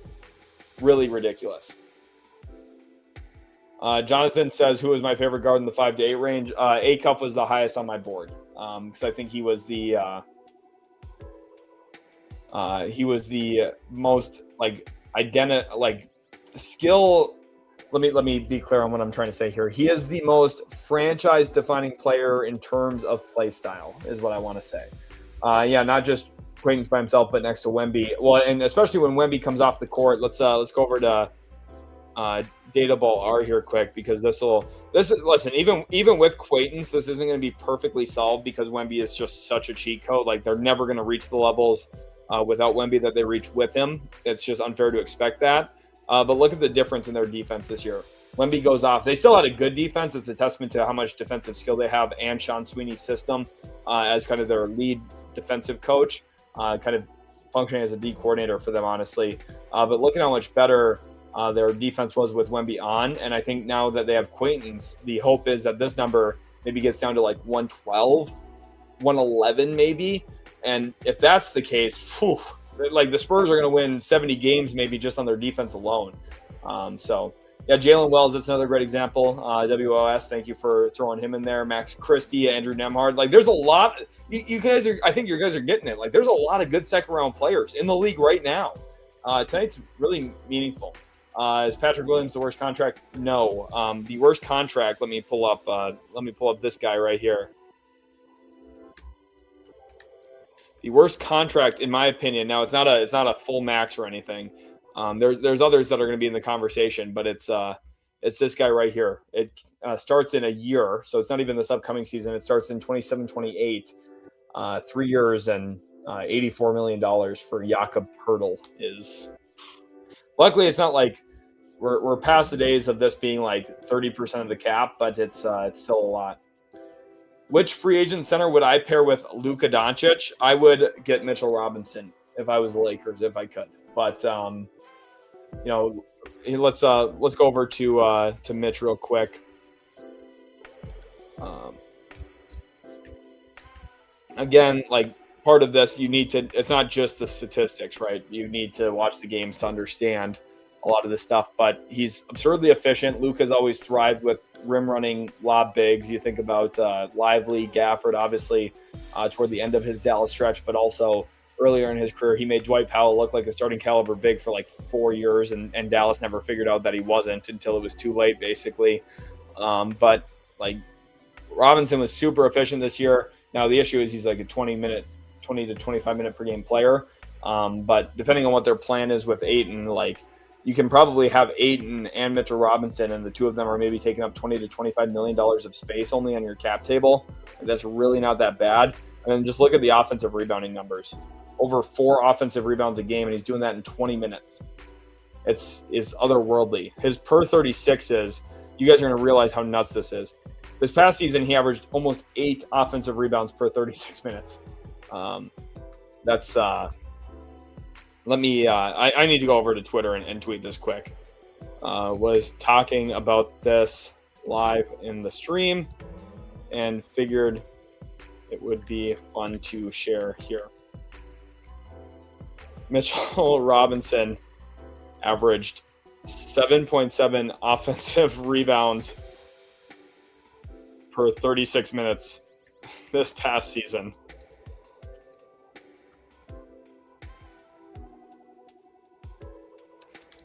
Literally laughable amount of OREB production per minute. That's literally crazy. That's literally crazy. I would love Mitchell Robinson for the Lakers this offseason, just because he's going to help your offense a lot by getting on the O glass so routinely. And I think he's functional next to Luka. Again, the biggest question is this right here: do you get the 68% free throw season or the 40% free throw season? He's had more seasons sub 50% than above 50%. So I think the more likely outcome is this. But honestly, the one thing too, I want to say this real quick.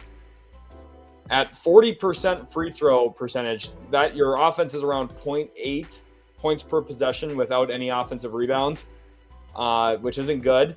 But the best pick and roll offense in the league this year was 0.99 points per 100 possessions, or point per possession, 0.99. So like it's a big gap. Don't get me wrong, but it's not like it's not like teams are abandoning the pick and roll. And then there's other benefits too. Like if teams are fouling you on purpose to put them in the bonus, you saw how Mike Brown handled that. He would pull him out of the game the moment that the Knicks got to the bonus.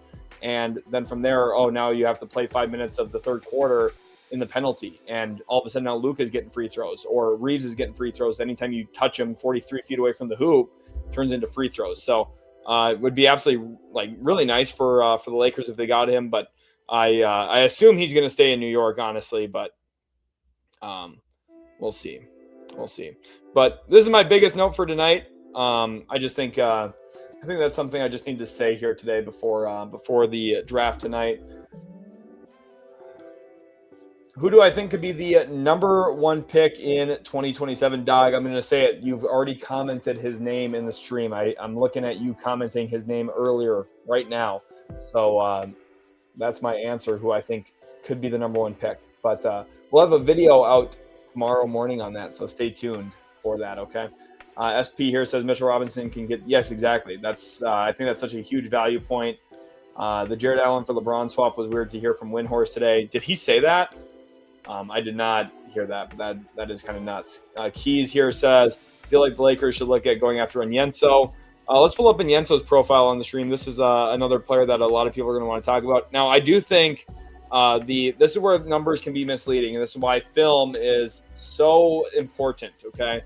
Because you're going to look at this and say, oh my gosh, he had a 17% block rate. That's 5% higher than Aday Mara. Why is this guy not a top 15 pick? Well, there's a lot of complication. First of all, he is offensively very bad. He's very limited. I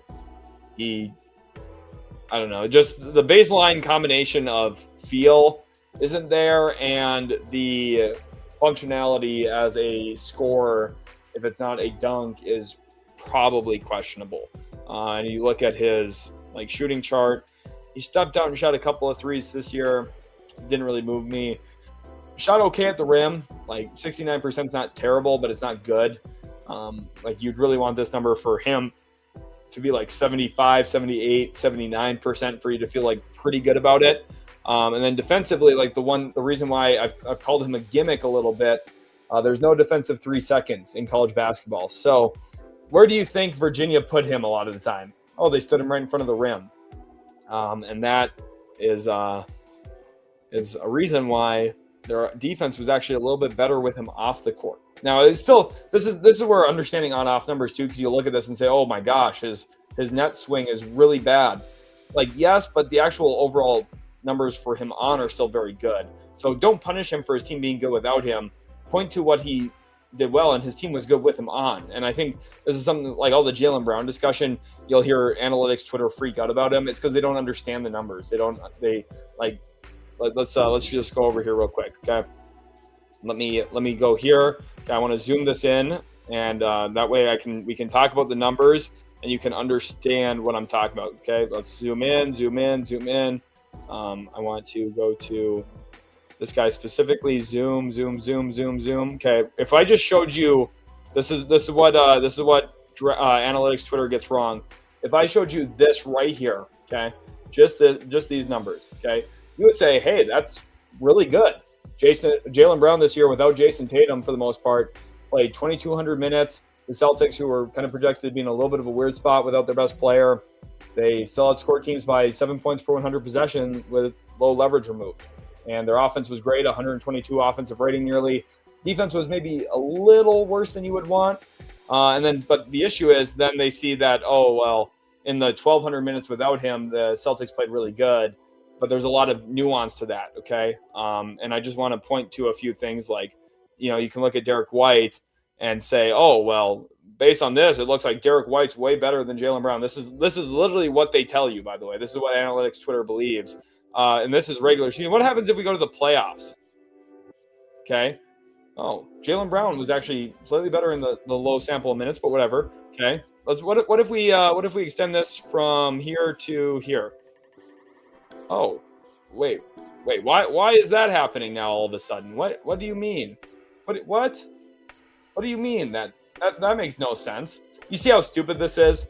The playoffs obviously are the higher leverage moments, and when the lineups get condensed a little bit, and then Jaylen Brown's not just thrown in with 4 backups like he was for a majority of the season, to end the first quarter or end the third quarter at times. Like if you look at the lineup manipulation from Joe Mazzulla, the numbers make a lot of sense the way that they are, and people on analytics Twitter aren't smart enough to watch the games to understand that for the most part. And instead, they're just going to post these charts without understanding. And then this is what the playoff numbers look like, and then they don't post these ones because it doesn't fit their agenda. So keep that in mind. Okay, it's really like sickening, honestly. It's really sickening. Wupo says this pattern exists for a lot of second options and first options that play with bench lineups. Literally, let's just go take a look over here at a certain guy in Minnesota, Anthony Edwards. Like, okay, you'll say, oh well, great, this, that, and the other thing. What if we look at Ant and Rudy? Oh, you guys think Anthony Edwards sucks all of a sudden, or you think, oh, maybe this data isn't the best way to actually like consider things, right? Like, you guys see how the data can be maybe a little misleading, and how posting a data chart or a table without really thinking it through and giving inferences and explanations as to why something happens in a way that it does is a little stupid. Like, it's just, for me, pretty frustrating, honestly. Like, I don't know. Here's a question from Yes You Are Correct. Appreciate you for the super chats here today, by the way, my man. Let's get some W's flying in the comment section for all of the super chats today. My favorite G League player this past year. I mean, it's hard not to say Mac McClung. He's been really great, but Tristan Newton's a player I like. I liked him coming out of UConn a bit. Jameer Young I got to see live in person during one of the Big Ten tourneys a few years ago. He's pretty solid. He had a nice season for himself, scored the ball a lot. Jabarian Sharp is another gimmick player. If you want got on Yenzo, you might as well want Jamarian Sharp. Let's see if we can get Jamarian Sharp's numbers. I don't even know if his are in here. They are. Here's Jamarian Sharp at Ole Miss. Here you go. There's Jamarian Sharp for you. It's funny. I had not even looked at these numbers, and you guys see how using film and like knowing what a player's good at can help you kind of predict what the numbers are. I had no idea what these numbers were going to say for sure. I never looked at his profile before on here, and he had a 16% block rate, and we just got done talking about someone who had a 17% block rate, and I compared the two of them.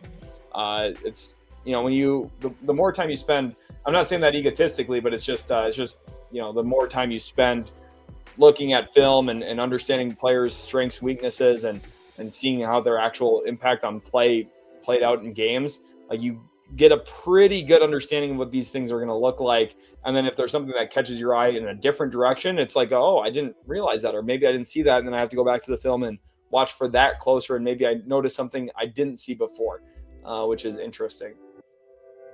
I hope Ulrich Chomsky is back in the G League next season. I remember Ulrich, fun draft player to talk about a few years ago.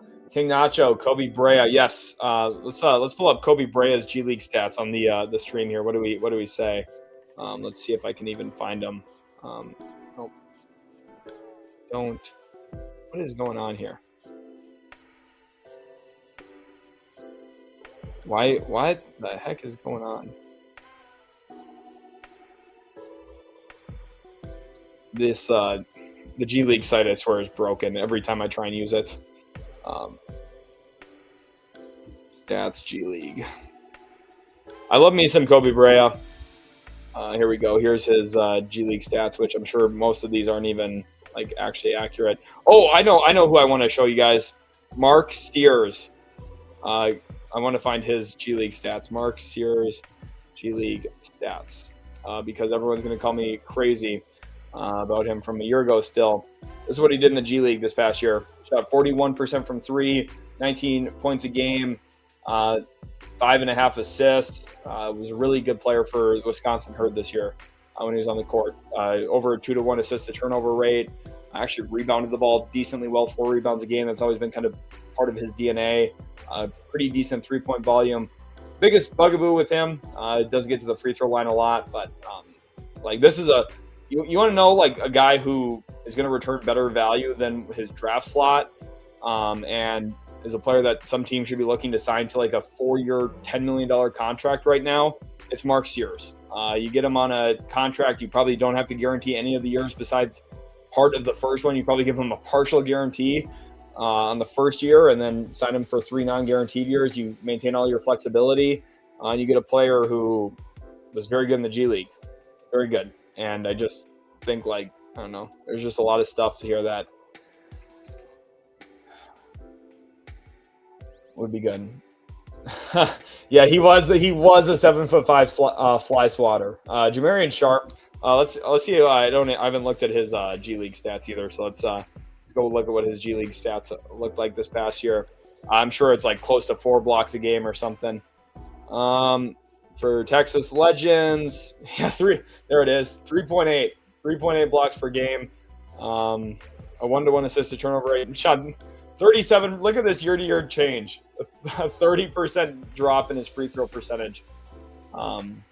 Absolutely crazy. But he shot 10% better actually from the field this year. That's actually a pretty meaningful development for him. I was not even aware of that. Just way better on twos. Yeah, he shot 12 less and made 3 more. It's not bad. Again, the sample size here on free throws is so small that it's not big. Someone wants to see Amari Williams' G League stats. He's got some really good feel, man. The fact that they took Chris Anak probably kills any hope that Amari's going to play like a real role in the NBA anytime soon. But almost 5 assists per game, kind of like what you'd expect for him coming out of Kentucky. Really nice playmaking feel, little turnover prone. This is why a lot of people asked me last year about why I wasn't higher on him despite some of the passing flashes. It's just the turnover rate was really high, but he's not a stretch big, obviously, but there's something here for sure. And I'd love to see him actually catch on, and get a real opportunity. Spen here says, one of my stupid Pistons to scoop up that Caravan guy from UConn. Luke says, I was never overly impressed by Sharp in Mav Summer League, despite how dominant he can be for the Legends. Yeah, it's really, again, that's kind of what I'm saying with Ugana and Yenso. It's just kind of a gimmick. And around lesser talent, around less pull-up shooting, and around lesser spacing context, that kind of size is going to shine. But that's just how it is. Ron Hart. Yeah, I love Ron Harper Jr. I'm actually glad that he's stuck on. Let's look up his G League stats here. Ron Harper Jr. is a beast. I actually really like him. I think he genuinely is a good NBA player, like a solid NBA player. I shouldn't say good, a solid NBA player. In his draft class, I had him top 20 on my final big board. I couldn't believe that teams didn't value him at all. A lot of worse players got drafted ahead of him. That was crazy to me. But look at the 3-point volume. This is really good. So I like him. Bruce Thornton, he'd be good for the Heat for sure. Honestly, if I was Bruce Thornton's agent, that's probably where I'd be trying to force him so that he gets high leverage minutes right away next to Giannis. That would be pretty good.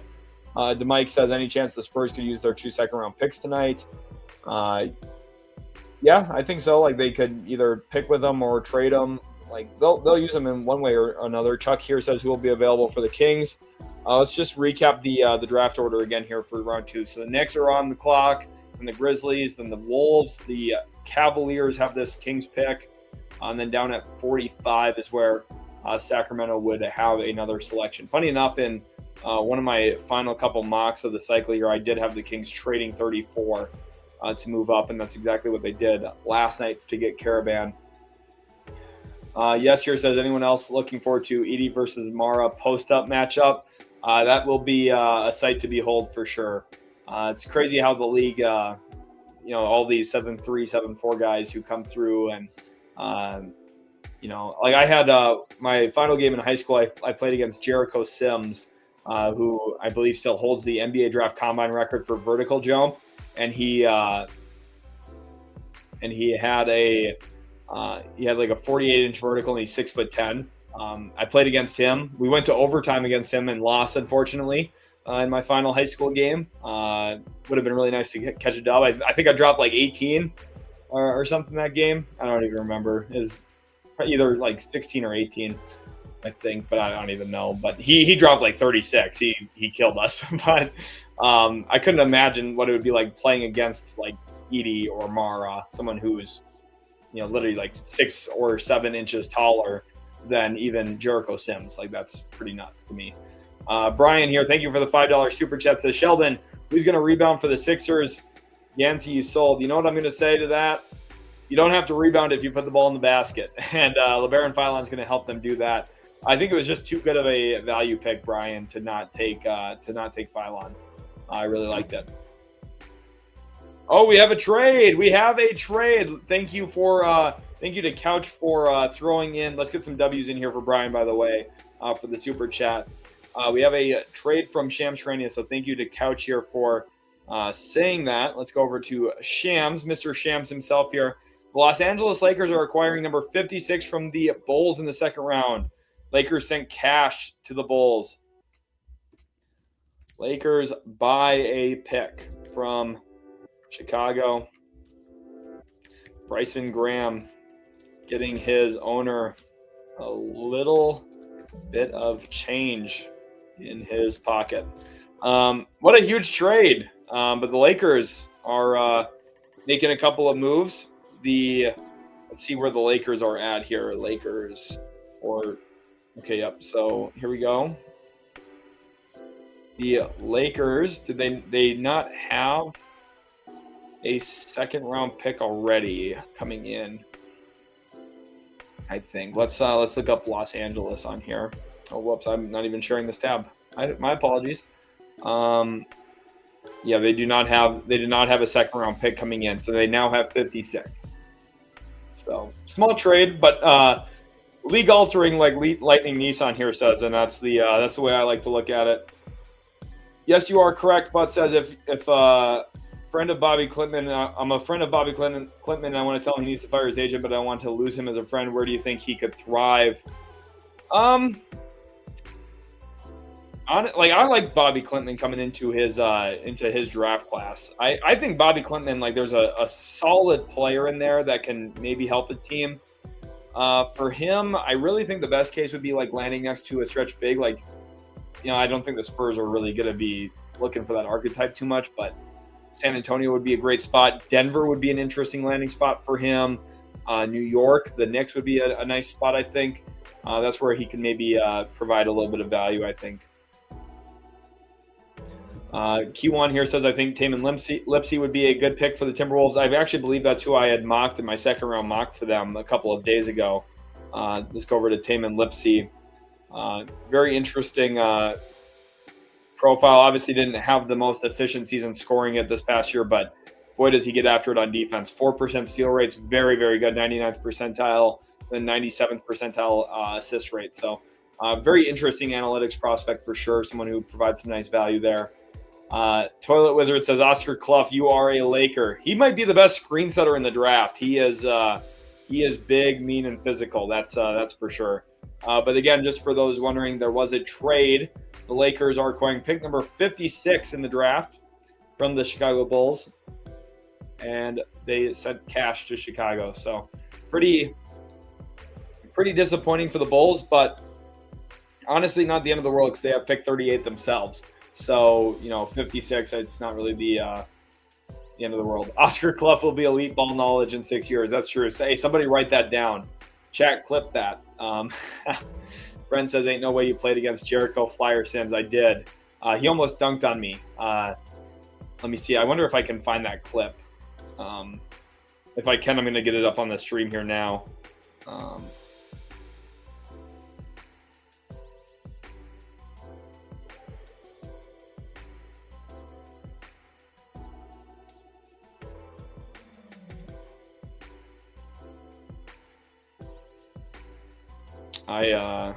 Maybe I found it. No, I did not. I wonder if I have it up on Twitter. Actually, I might. Let me see. Jericho Sims. Let's see what we got up here, because I'd love for you guys to see me almost get dunked on.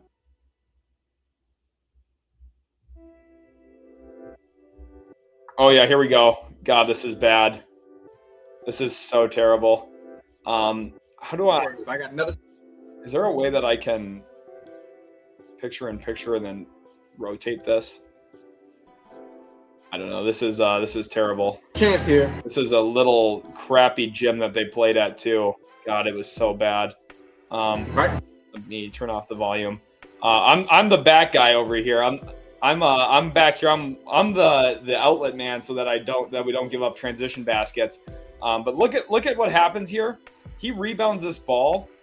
This is absolutely crazy to me. My teammate shoots it. One of my good friends, he shoots it from there, completely bricks it, and then Jericho Sims skies above everybody. Skies above everybody. Look at how far back I'm the back man. I'm already at half court.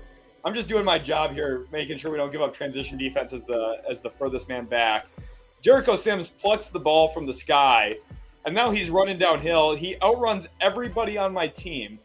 And now it's just me and Jericho Sims. I already had 2 fouls in the first half, so I was definitely not going to pick up my third. And thank God I had 2 fouls because he Euro stepped and dunks it. And I just got out of the way. Thank God. Otherwise, I would have ended up all over YouTube and not in the way that I currently am, where I'm on YouTube by choice. I would have ended up on YouTube not intentionally. That would have been very bad. So thank God. Yeah, so he's literally the all-time leader in combine physical testing for vertical jumps. So it would have been nuts.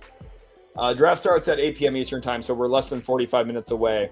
But I'm glad that you guys got to see that. Sorry that the video is all turned sideways, but very funny. Richie Saunders feels like a super steal in the second. Olden hurt, so there's a little risk, but feels like a Presti guy. Yeah, I feel like Presti will either walk out with him or Otega Owe tonight. Those are kind of my two guesses for who they would probably take at 37. If we go look at Richie Saunders' profile quick, first of all, you'll note there's a lot of green there. Now, part of that is he's older than everybody else. That helps, but also like very analytically driven profile, right? Threes and rim, and that's pretty darn good for a second round role player. Yeah, insane standing vert, 100%. Jaylen Brown said, "I love cats." Did he? Wait, what? Let's go over to Jaylen Brown. Is there any cat teams in the NBA? I love cats. Top comment: Jaylen Brown to the Bobcats for Raymond Felton and Emeka Okafor. That's a crazy throwback. I'm gonna retweet that because that's hilarious, actually. That's gonna send someone who has post notifications on for me just got scared that Jaylen Brown actually got traded somewhere, and then they're gonna see that it says the Bobcats. What team is there? Any team that would be Cats? I'm not seeing it. I'm not seeing it. I don't know. What do you guys think? The Bobcats, yeah. Hello, Alan. Welcome to the stream. Glad to have you in here. Wupo says Blazers and Kings. The Kings do have a lion, don't they? Yeah. Interesting. NBA teams with cat mascots. And the Pacers.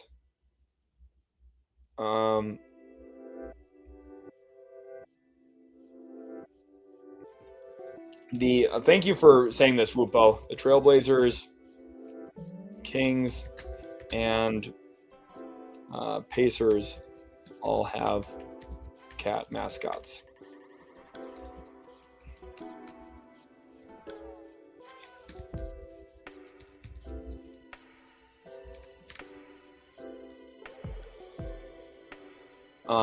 Again, I think we're reading too much into it, probably. But I don't know. The Trailblazers have been a team linked to Jaylen Brown a couple of times, so I don't know. It's not likely, but Cat Knicks. If New York didn't win a title just now, I'd probably listen to that. Could be Charlotte just using their former name. I mean, maybe, right? I feel like he would have said something about bees or something if he was going to the Hornets. Nibel here says, I wish Burries went to the Warriors for his sake. I mean, that would have been pretty good for him for sure. Rocky's a cat too. Is he? Or is he a dog? Nuggets mascot.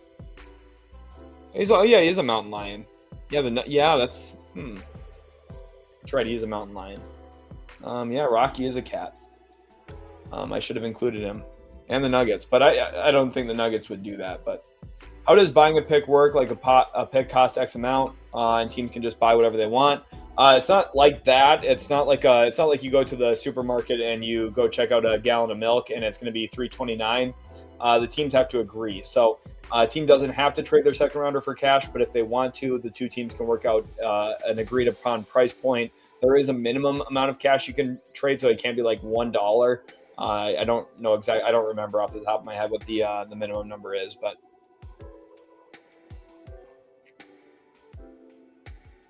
I feel like the nice thing about this trivia is you could get it done in the last 5 drafts. I feel like every year someone gets compared to Kawhi for the most part. Julian here says, I think Lakers might swoop in and steal Darryn from Detroit. Gut feeling. That'd be crazy. King here says, any team with a lot of Wildcat players on their team, Kentucky, Arizona. I'm going to tell you right now, there's too many Wildcat teams in college basketball for us to count this. There's 800 of them.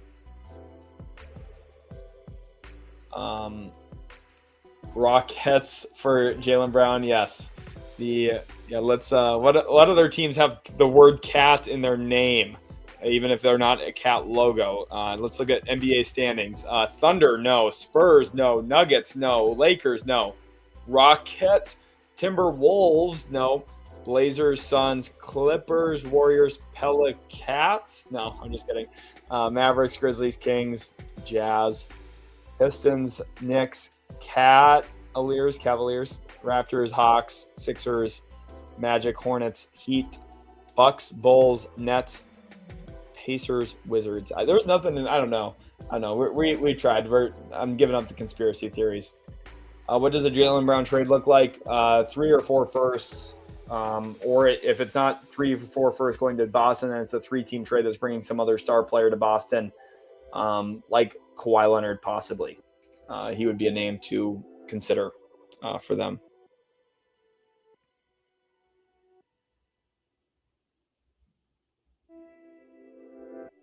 This is great, actually. Bobby Marks literally just tweeted about cash. So this is, I'm very glad that he did that. Bobby Marks does some really nice work for ESPN, obviously. The amount of cash allowed to send or receive in a trade resets on July 1. So there is a max allotment at a little bit under $8 million, which is a lot of cash. I wish they could trade that cash to me. I would go a long way in supporting utility sports. Rob Palinka, if you're watching the stream right now, super chats are open. You could super chat $8 million. Teams are at their own discretion to use cash received in a trade as they please, aka it can go in the owner's wallet. It can buy a new printer. We obviously had that Kyle Korver trade many years ago where Kyle Korver got traded for literally a printer on draft night. And then a team is hard capped at the second apron if cash is sent. So the Lakers hard capped themselves at the second apron doing this, but they wouldn't have been a second apron team anyway, so that's fine. Hornets picked Steinbach and Anderson, 2 of the core German national players the next decade. High IQ GM move for the late lottery. I honestly think the other way is true, that it's actually maybe better to not have national team players because then their workouts in the summer, they're not traveling and playing games, and there's no injury risk. They're actually just working out and staying in shape for the season and maybe resting their body a little bit more. We have seen players who compete in national team circumstances either get hurt, unfortunately, or they also kind of just don't have that natural rest and recovery for their body that a lot of other players get over the offseason. So it actually might be a little problematic having a bunch of players who compete for national teams. But in terms of high IQ GM move, maybe that would be building a relationship with Franz Wagner, who's German. I don't know. I'm just we're too far into the conspiracy theory timeline here. Jaylen Brown to Houston for Şengün, Tari Eason, and Reed Shepherd. Everett here says he loves that trade for Houston. I would like that trade for Boston a lot. Big Papa says hit the like and donate. Domino's pizzas aren't cheap. We did get some Domino's yesterday. Let me show you guys the order here. Draft time. Let's go to the latest. I'm sure it should be the. There we go. Here we go. This was the order last night. We had Parmesan bread bites, courtesy of Michael Orlando. We had courtesy of Michael Orlando and other super chatters as well. We had a stuffed crust pizza. My fiance absolutely loves stuffed crust, so I had to go out and do that with Alfredo sauce. So no like pizza marinara sauce, Alfredo sauce for the pizza with chicken and bacon on the pizza. And then this one was a large pizza, no stuffed crust, not anything crazy special there. But it was garlic Parmesan sauce with, what did we get? It was like probably steak and one other thing or something. Absolute bust, though. It was tremendous. So Domino's came in big time. Not sponsored, by the way, by Domino's, but they did awesome. Addie here says, hello, Sheldon. Can Lakers move up for cash or they have to trade Connect? I guess they will move up. They can continue trading cash if they want to, depending on how much cash they sent. They could trade more cash. They could move up their pick. They could trade pick 56 and cash. They could do a bunch of different things. They could use cash to salary dump somebody. They have a bunch of optionality out there, potentially. Daniel here says, I believe Malik Thomas is going to be pick 31, but not for the Knicks. How do you think, who do you think would trade up for or trade in for Malik Thomas if he is the 31st pick? I think Minnesota moving up from 33 would be a potential option there for sure. I think that the Bulls would maybe consider it. Houston would maybe consider it. My strongest guess would be Minnesota at 33, though. And then the thing that's nice about that is if the Knicks move from 31 to 33, they could also just trade 33 later if they want to continue trading down in the way that they've been and picking up second-round assets and doing the stuff that they've done. WOS Live says the Mavericks would love Malik Thomas. That would be another possible option, but Dallas is all the way down here at 48, which makes it a little less likely in my opinion, but you never know. Favorite landing spots for Richie Saunders. The Spurs would be a good option here at 44 or 42. OKC at 37 I could see. Houston at 39 would be sensible. Orlando at 46. Those kind of teams jump to mind first. Anyone have a better comp for Dalen Swain than Jonathan Kuminga? My low-end comparison for him was Kyle Anderson. I think there's a lot of similarities between the two of their games. Now, Slow-Mo is less athletic, but I think there's a lot of the similar functionality between the two of them. So I really like that comparison for Swain. Yes, you are correct. Bud says, like and subscribe, people. Keep it up, Sheldon. Thank you for the super chat. Let's get those W's flying in here. I'm going to wrap up the stream here in just a couple of minutes, almost live for 2 full hours, which has been so awesome. Do I think the Bulls would go for Jack Cale, or who would pick him up? Najee Marshall is also not a bad comparison for Swain either. That's one I like. Lucky to answer you here for Cale. I could see the Thunder stashing him. That would be a possibility. I could see Cleveland taking him at 34. I could see Boston maybe taking a stab at him. Brooklyn would be another team to maybe consider taking him and actually bringing him over right away too. Two Clutch Corey says, thanks for all the coverage, Sheldon. As always, appreciate it. Thank you guys. Just huge thank you. Let me go full screen quick to say this. I'm very grateful for each and every one of you. A lot of great comments, a lot of great questions today, a lot of great thoughts and analysis your guys' selves. I just feel really special. I feel like I've got probably the smartest comment section in all of YouTube, honestly. I feel like it's a real draft sicko space, in my opinion. It's a real basketball sicko space where it's not just the fluff and throwing out player rankings and kind of the lazy stuff. I feel like we really dive into some of the nuance and details and really are more basketball focused than other areas of YouTube. And I think that's a really great thing. So appreciate you guys all. I'm so glad that you guys can be in here, and I'm glad that we could enjoy the draft together. Again, I love going live. I love doing the streams with you all. It's a real blessing for me. Cabbage here says Mavs trade some assets to move up to get Isaiah Evans. I would like that a lot for Dallas. Cabbage. Tom says, what are the rules around cash and trades? What prevents you from sending, say, $100 million? Again, that's a great question. Let's go back over to Bobby Marks here real quick. Let's go over here and get this up on stream. We'll go back over to Bobby. And the rule for that is at most in a season, you can trade a little under $8 million. And I think this number escalates year over year every once in a while. So you can trade a lot of cash if you wanted to, but it's not like a lot. And then you'll also get hard capped if you do that. So An owner can't just come in and give $100 million to somebody to get a player. So appreciate you, Abe, for your nice words. Yeah, on the Wolves would be nice too if they took him. They definitely need more shooting. Nibel here says, great work, Sheldon. How has an NBA front office not offered you a job? I think my time's coming. I'm just 26 years old, so I've been out of school for like 4 years only. So I'm not. I am in a rush. Like I want to work for an NBA team like now, but I'm not also overly panicked if it's not right this very second. I'm very close to maybe something else very good in my life, working out basketball wise. So a lot of really great stuff. And, you guys have a lot of sway in this too. You guys have the ability to recommend me. And, obviously like I can go around and say, hire me teams. And obviously I'll continue to do my work and post all the stuff I do and everything. But you guys have the ability to be vocal for me. So if you think I should be working for an NBA team, your support obviously helps a lot. So first of all, thank you for all of that, watching the videos, commenting, doing all the stuff you guys already do. Very appreciative. And then secondly, to help me more, like, comment at teams, comment just stuff about me, like share by word of mouth who I am, because that helps me a lot too. I have a lot of great people supporting me. You guys do so many things. So I'm not asking or demanding you guys to do this, but that's it helps a lot. And I'm just very appreciative of each and every one of you.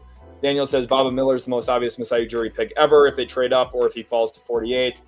Yes, Bob Miller feels like a Mav to me as well. Pat here says, once again, Bulls prove they don't have a direction and don't know what they're doing.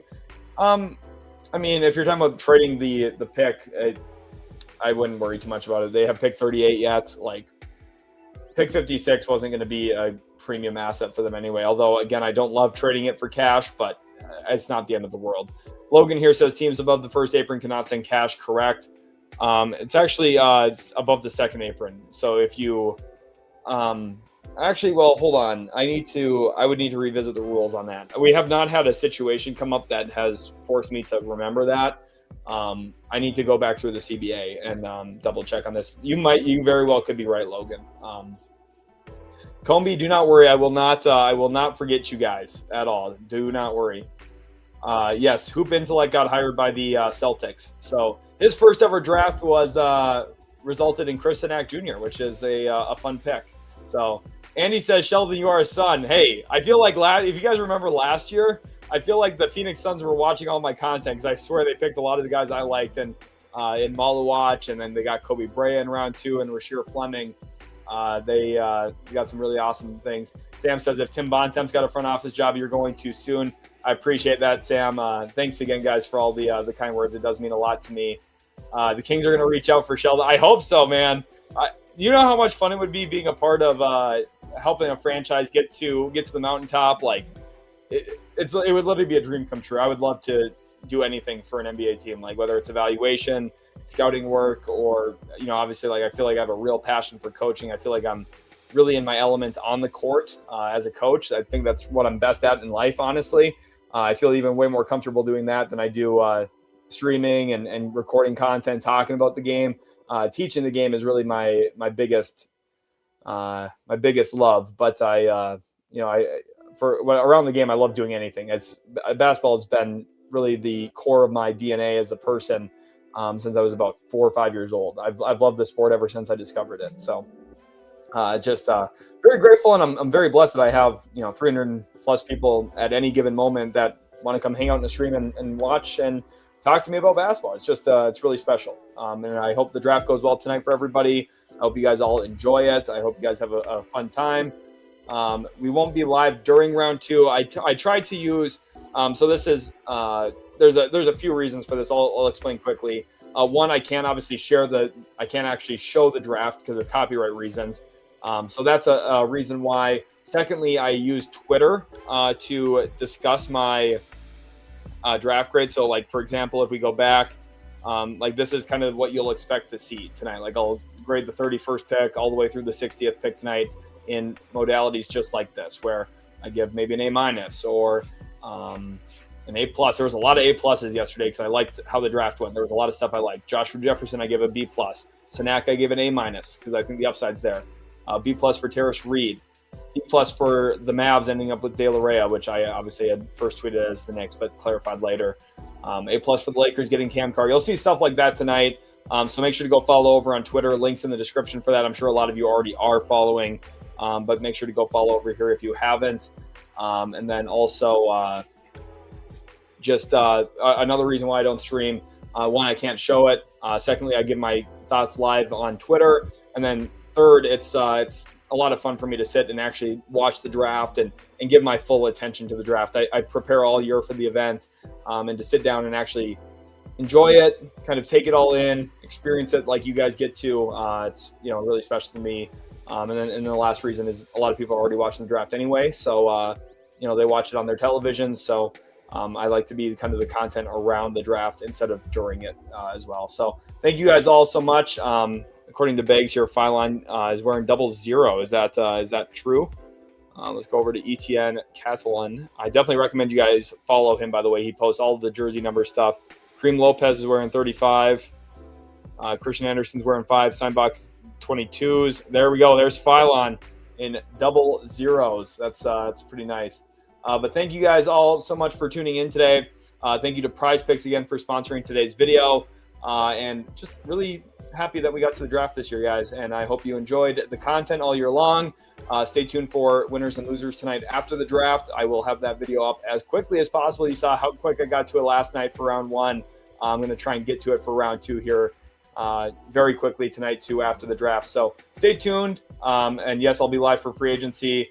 Yes, I'm training to be a scout. I'm doing everything basketball I'm doing. That's kind of my whole life right now. But thanks everybody. Hopefully you enjoyed the entirety of the 2026 draft cycle. Let's have a really great round 2 here. All my commentary will be up on Twitter. And then I will, of course, have some content after the draft too. Thank you to everyone who left a comment today. Thank you for everyone who was in here silently without commenting. I appreciate you for staying tuned and watching the videos and streams and everything. Let's go have a great round 2 here, guys. We're 20 minutes away. And it's going to be another awesome night for the NBA. So excited. Hopefully you guys enjoyed, and we'll catch you in the very next Utility Sports video.